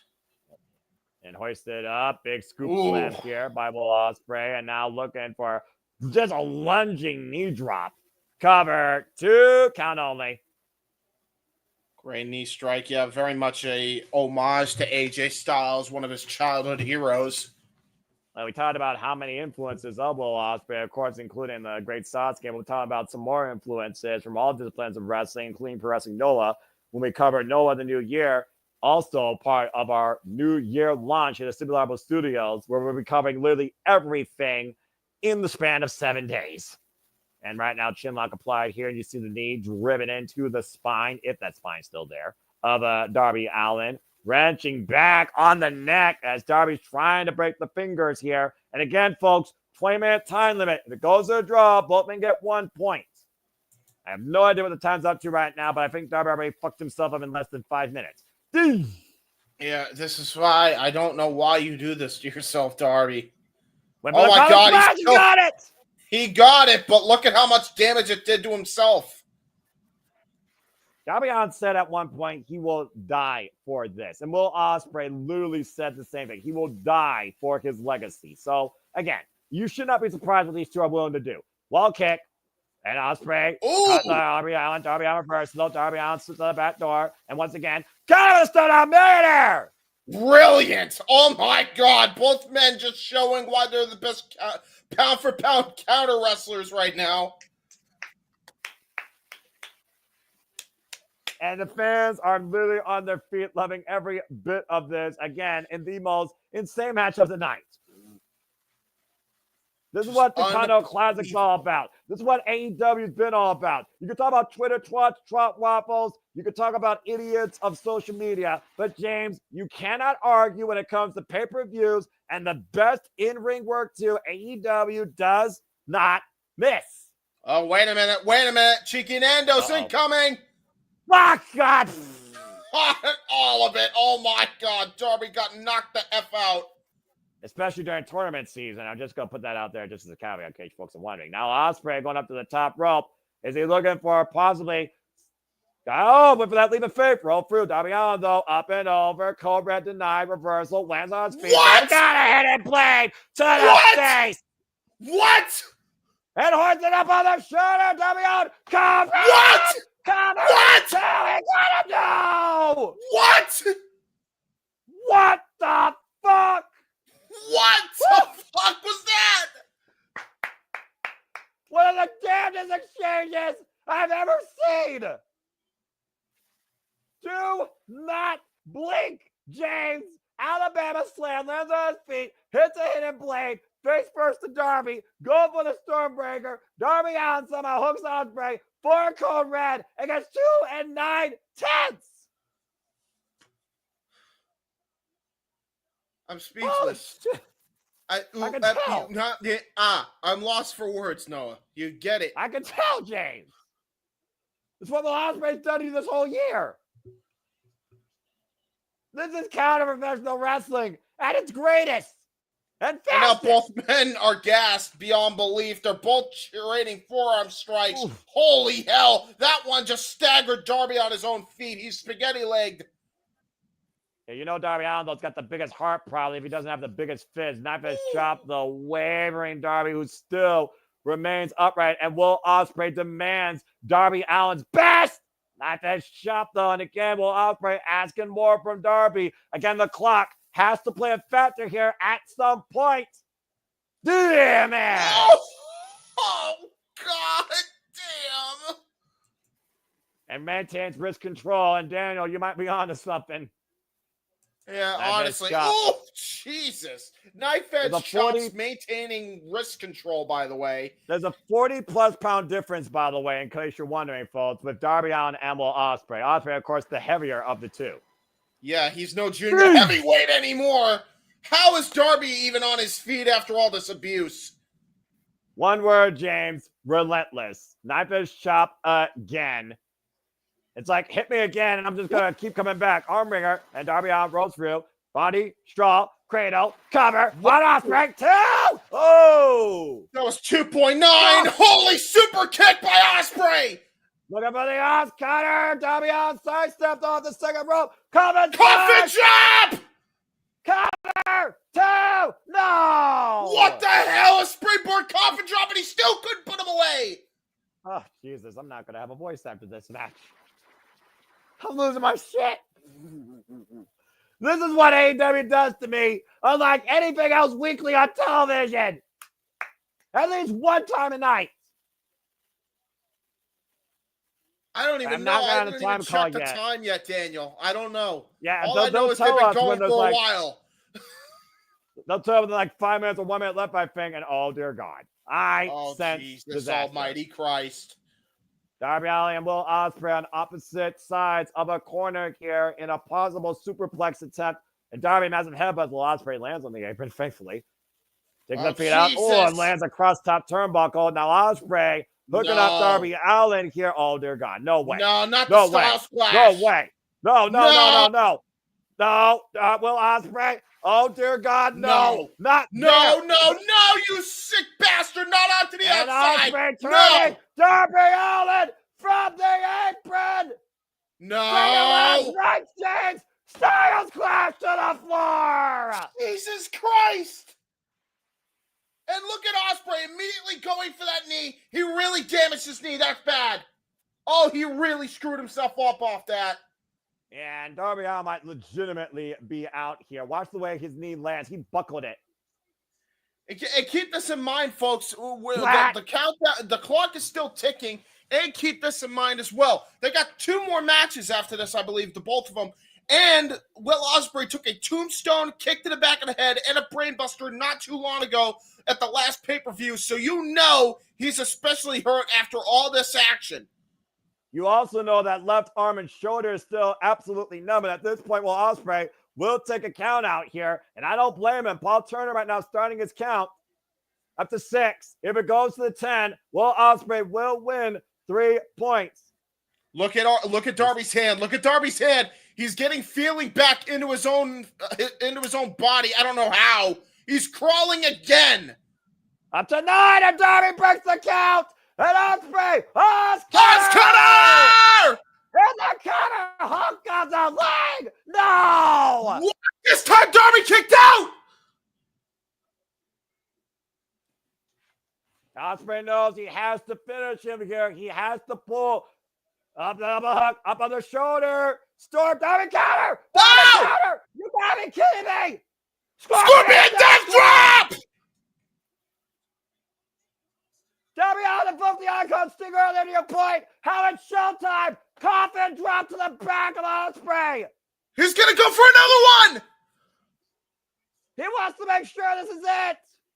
No chance. 3 points on the line. Coffin drop. No way! No way! And Darby holy shit! Darby did it!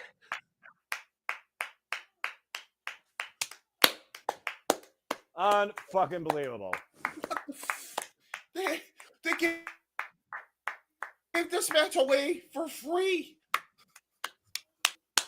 Whoa, what toll does this take on both men, though, James? And what does this mean for the Gold League? Darby Allin is now in a 4-way tie for first place. 6 points across the board for Darby Allin, Clown Castagnoli, Will Ospreay, and Ricochet, each with 2 matches left. Holy shit. What a fucking win for Darby Allin. Darby Allin has upset the aerial sensible Ospreay and has Clown Castagnoli wait for him on Saturday. Just what a match. Oh, no. No, not after all this. The celebration just got killed. And we know the Death Riders, they're in action up next. And they're in our main event, but I don't think they give a damn. No, they're about to take we some. We saw Clown Castagnoli try to assault Darby Allin with a chair. Oh boy. Yeah, this is look at his face off though. The hatred with Darby Allin and Clown Castagnoli. There is nothing but hatred. But look at who's accompanying him. Moxley. Jesus. Yeah, everybody. Death Riders are in full force. Again, our main event is up next. Yeah, this is not going to go well. Man, that was fucking incredible. I don't know if anything's going to go well before the end of this show now that we got through that. Considering we got egos on the opposite side versus a united front. And we will see if anything come Tuesday's end or something new begins at World's End when we call the conclude the Continental Classic and the Fair 4-Way and so much more, James. Again, folks, the last stop of AEW's calendar year, World's End, 1 week from Saturday on pay-per-view. As we got a moment to breathe, full commercial break, fuck television, but let me just go ahead and say this real quick. This is the Simple Man moniker of approval for anything I watch in the world of this business. That's professional wrestling! Damn it! Holy shit, what a match. Wow, dude.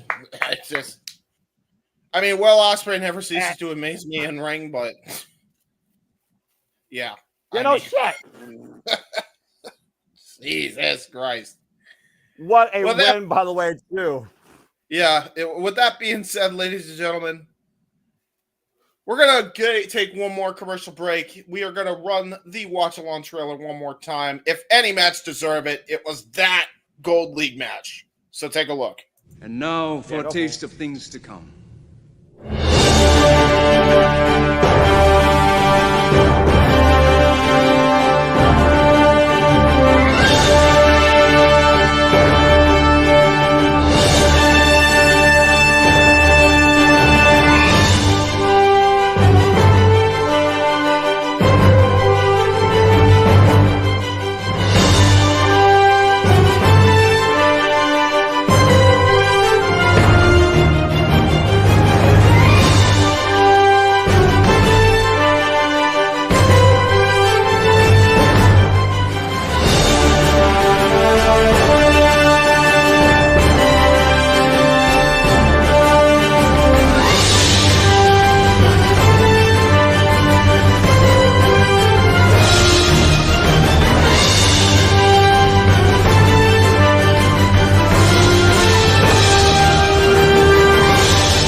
Truly, we are at the Slip.stream Studios about all the things. Oops. I took you out by accident, but yes, all the things. You're fine. I had to do a tranquilo version there because, goddamn, what a fucking match! What a way! Man. Jesus, that was worth the damn wait during this Continental Classic. That's the match of the Continental Classic right there. And fucking Kyle Fletcher and Mark Briscoe went to nearly the 20-minute draw, and freaking Dale Garcia and Kuchiko Okada did go the 20-minute draw. And I'm pretty sure this won't go over 20 minutes, but it is time for our main event, trios action, as we are back here on Dynamite. There's no rest for us, James, as the Death Riders are here. Marina Shafir in tow, the Possessor, and I imagine that key around her neck is also for that briefcase, and what we think is holding the AEW World Championship. And this man has golden ambitions on building a New Year's resolution, finally acquiring that gold. Guns up! In a night, James, where we saw Mercedes Moné successfully retain the TBS Championship against Anna Jay, we saw the damnedest match of the Continental Classic as Darby Allin beat Ricochet. We saw Shelton Benjamin put the hurt on the Beast Mortos, Christian Cage, and Nick Wayne outsmart Hook and Katsuyori Shibata. Now we come to this main event trios match with the Death Riders and our three challengers for the AEW World Championship at World's End. There's a granny cosplay as Cassidy in it. What the fuck? I mean, Freshly Squeezed is ageless, so whatever. Oh my god. Got to get up people what they want. All right. That is the best cosplay I've ever seen. Referee Bryce Rensburg for this contest, by the way. And here comes the man everyone needs to be concerned about because he don't give a damn. Hangman Adam Page. Yeah, you think? Well, considering he bum rushed Orange Cassidy and Jay White earlier in that interview, says neither one of you are taking the champion. The champion is mine. While he comes out clad in black like Switchblade Jay White and Orange Cassidy, this is a two-man stand and a Hangman. I was about to say, I mean, I can tell you one person that's not going to be celebrating Christmas very happily. I mean, at this point, I don't know if him and Adam Page is going to celebrate anything until he gets the AEW World Championship back. And even then, he still may not have enough. And now Heyman literally demanding, not talking, demanding that he kick things off. Jon Moxley said last week, man, egos run AEW. He loves the shit. He loves being a marked man, but they do not want this as bad as he does, and that's why he has it. And he very much might be right. Yeah, this is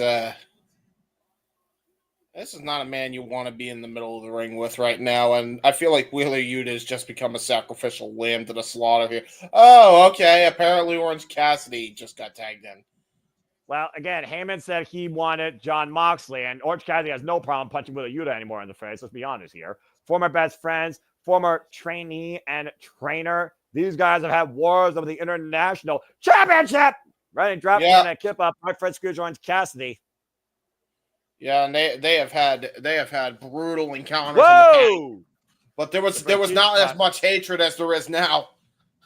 Yeah, right. Especially with Jon Moxley's new MO and whatever this is, to serve a greater good in the name of business. With a Yuta sent to the outside of the Death Riders, and you see Pac, of course, out there. Oh, shit! Cassidy!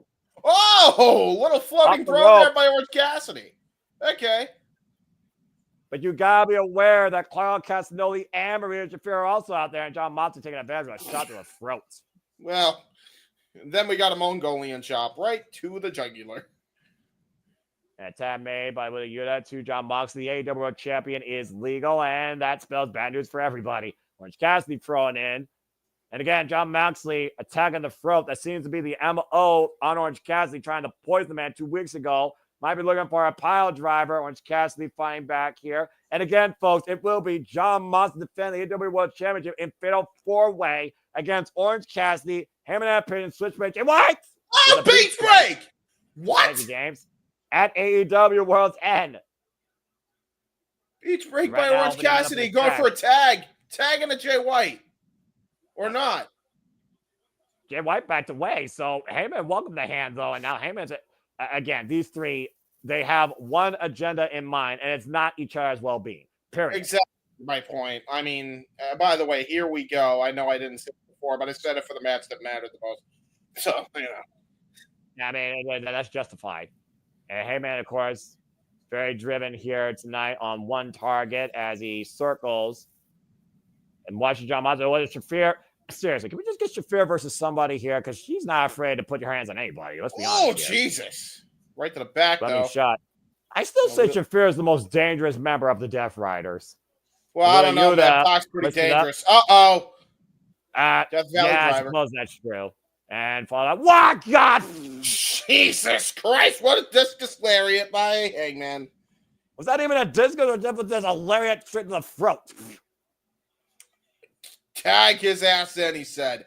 I want you tag his ass in. And Jay White wants in, and Jay White just tagged himself. Well. Ref tag. Bryce trying to tell Heyman, Jay White tag. Heyman needs to get out of the ring. And Jay White don't care, and neither does Heyman. Heyman is leaving. What the? Oh, my God.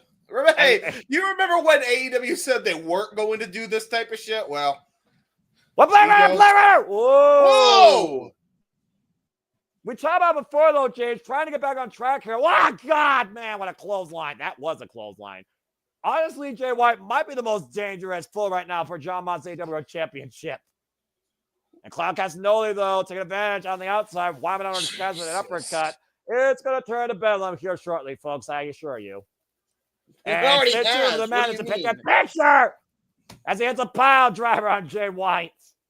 Yeah, and covered by Jon Moxley, gets a 2 count, and Heyman left the building, folks, I think. He wanted to celebrate Christmas early? Well, I suppose Christmas before World's End, but if you ask me, and I know Centerbeach isn't here, I'm pretty sure him and Page is on the naughty list permanently. No. Well, I mean, for me, it might be. I don't know about Santa. I think it's true, because Santa's far more unbiased. Never mind. He burnt the house. He burnt the house down, and I'm about to say, that's kind of like no return. Yeah, never mind. She should fear teasing the position in front of Switchblade Jay. Why does the Death Riders take advantage? So I feel like, again, that kind of just goes back to what I've been saying. I believe the AEW World Championship is in that briefcase, James. I just don't understand why. So what? They just decided to take out the leather strap and just put the freaking plates of the championship in the briefcase? Because that still looks way too small for the championship to be inside. But well, again, Jon Moxley said it's not about the title; it's about the position. If you have the position, you have the power. If you have the power, you have control. And Jon Moxley says he hates everything that AEW has become, and he wants to rebuild it from whatever ashes he's creating out of whatever this mischievous cover by his Death Riders gets a 1 count. And I imagine if he eliminates these 3 targets at World's End, there's no telling what he's going to do with AEW in the new year. Tag made by Jon Moxley. Liver shot right there to Switchblade Jay White. Of course, we saw Jon Moxley and Jay White in last year's Continental Classic, and Jay White got the better of Jon Moxley. The vicious rake. And Jon Moxley so far with 1 defense of the AEW World Championship since giving Bryan Danielson a Warrior's death. And Orange Cassidy by that again by Claudio Castagnoli. Man, that referee's, I was about to say, I mean, that referee's going to catch Claudio doing those nefarious acts at some point. But, I mean, here's the problem with Jon Moxley's logic. He may have the championship, and he may have it in the briefcase. However, he does not own the company who owns the company, Tony Khan. So until he finds an investor that can buy the company out from under Tony Khan, I don't think he got control of shit. That's a fair point. There you go. And we are back here, of course, at AEW Dynamite Holiday Bash, our main event trios match as the Death Riders have taken control of what has now become a handicap, folks. As him and Ampier just left the building, it seems, and Switchblade Jay White is being left at no mercy of the Death Riders. Yuta now legal, and Yuta, of course, who lost to, of course, him and Adam Page, and Pac, who lost to Jay White. It's basically a 5-on-1 because Orange Cassidy, to your point, has been wiped out every time he tried to get up by Claudio Castagnoli. And Yuta with the pump kicks here. And vicious chop by Switchblade Jay White. Oh my God, he just grabbed the ear, bro, of Jay White. Yeah, he just Jesus literally Christ. just pulled him by his ear. And again, Bryce admonishing him. And Will Yuta, very proud of his work. And again, whoa! Whoa! Okay! Capture suplex. Sent to the floor. Yeah, sent to the floor the hard way. But again, Jay White has no one to tag to. Yeah, because poor Orange Cassidy's just been absolutely laid out with Swiss death uppercuts by Claudio Castagnoli. And Hangman decided that you know what? You don't want to play ball, screw you. And Jay White has no idea what happened to Orange Cassidy, but here comes Pac with the run-in. Jay White, though, trying to counter. Knife edge chopping again, folks. We might be back here next week for Christmas Day with AEW Dynamite on 34th Street. It will be Darby Allin versus Ricochet, Commander versus Claudio Castagnoli, and Will Ospreay versus Brody King as the Continental Classic Goldie Edge continues, and Kazuchika Okada goes one-on-one with Shelton Benjamin in the Blue League, as well as Daniel Garcia versus Kyle Fletcher. And those will be the final matches, by the way, James, of the block. Whoa! Oh, wow! My God! What a cutter by Pac. Are you kidding me? What a match this has been so far. It's been Vinny something. Silva. TNA kick. We talked about Pac being one of the fastest, most complete athletes in AEW. Woo! Sidestep by Jay White, though. Wow, God, what a clothesline! Jesus Christ almighty on a cracker. What a clothesline from hell. And it's... Oh! Oh, my God. What a half Nelson suplex by Jay White.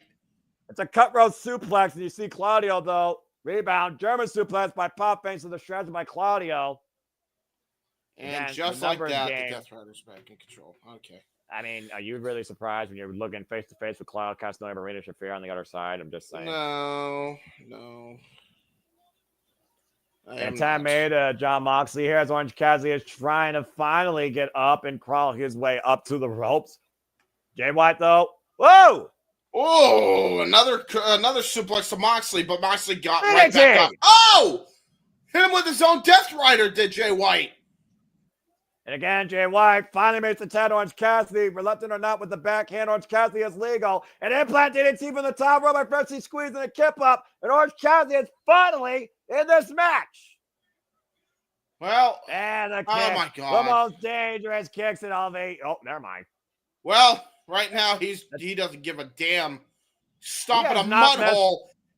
Stomping a mud hole. Style nearly as much as he used to, James. No, he's not. Swing and a miss, and up and around. Orange Cassidy catches John Moxley again with a DDT. Great DDT there by Cassidy. Good grief. Moxley is stunned right now. And Orange Cassidy got to regroup here with a Yuta, though, trying to come in. And Yuta does the clothesline. Up and around. Got Yuta with DDT. No, counter. Hoist it up. And again, the stun dog counter by Yuta. Waist slot. And suplex release. If anybody knew how to counter Orange Cassidy, it was that man right there, Wheeler Yuta, but he just got half Nelson suplex for his troubles. And again, the numbers game. Yeah, that boot just caught Jay White flush in the face. The numbers game coming into play. Jay White's not legal, by the way. Orange Cassidy is legal. And Pac right now was probably looking for the Black Arrow. Orange Cassidy meeting him in kind, though. Inside second. Hooking him up. Superplex! Wow! Yeah, and there's no shortage of history between Orange Cassidy and Pac, by the way. And again, him and that Page nowhere to be found right now. John Moxley is legal. John Moxley back in, looking to take advantage. Kick to the midsection. Positive hooking up for a Death Rider. Orange Cassidy counter. Swinging a miss again by Moxley. And Orange Cassidy. Coming to counter with the Orange Punch. Great Ace Crusher. Oh my God, that was a great counter. With Hangman! And there's the Hangman. Well, you knew he had to come back eventually if he knew John Moxley was isolated. He wanted the champion. Now he's finally got him. And he might be caught and loaded. Orange Punch connects. Uh-oh. That wasn't smart, Cassidy. And again, Orange Cassidy crashing the Hangman with a unit taking advantage. Front face lock. Hooking Orange Cassidy up. The Stunlock Millionaire. Yeah, but look at this. Look at the eyes of Hangman. Shot. Lariat. Bang. Took out Yuta.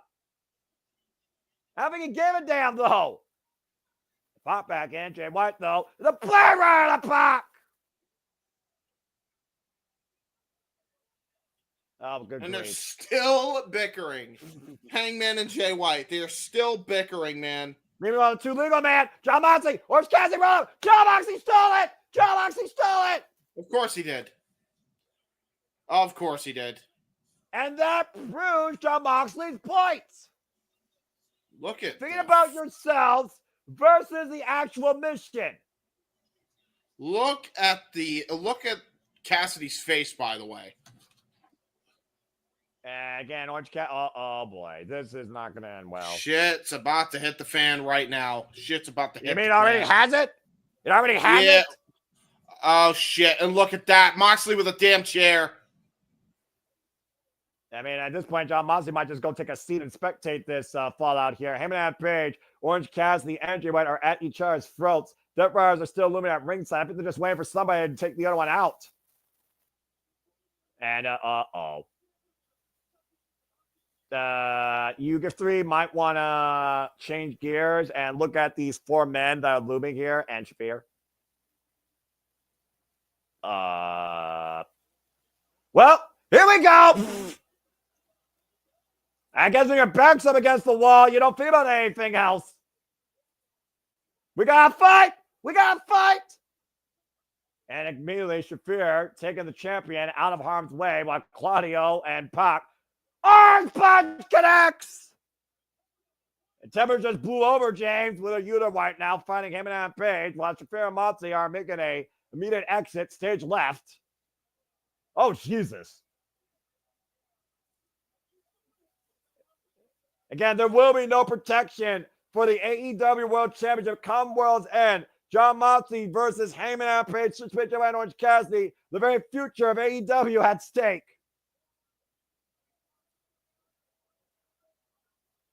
Good grief. What is bigger? What's more important, your ego or the gold? Will anything give at World's End? Will a new world truly begin? AEW World Championship. This disorganization, this united front of the Death Riders versus this unconglomeration. I'm not feeling good about any of these men's chances. But I have felt good calling the show for y'all tonight. So for James Hebert, I'm Noah Foster. Merry Christmas, happy holidays in advance if we don't see you again, but hope to see you again as we call Ring of Honor and Christmas Collision on Saturday night and Friday night. Until then, as always, folks, happy wrestling. This has been Survivor Studios. Thank you for tuning in to our coverage of AEW Dynamite Holiday Bash this eve. Good grief! Woo! Damn good shit. And I think you're muted because I can't hear you, James. It was a show. I'll tell you that right now. I'm sorry if I was muted for that long, but I was trying to talk. My apologies. With that being said, ladies and gentlemen, No, you're fine. Please stop. we are going to wrap things up here. We're going to hit our plugs, and then we're going to get ourselves out of here. First of all, welcome to the stream. It is your first time. A nice little thing there. I like that. Good grief is right. Clever. Yeah, true. Yeah. Real quick, Noah, where can they find you, good sir?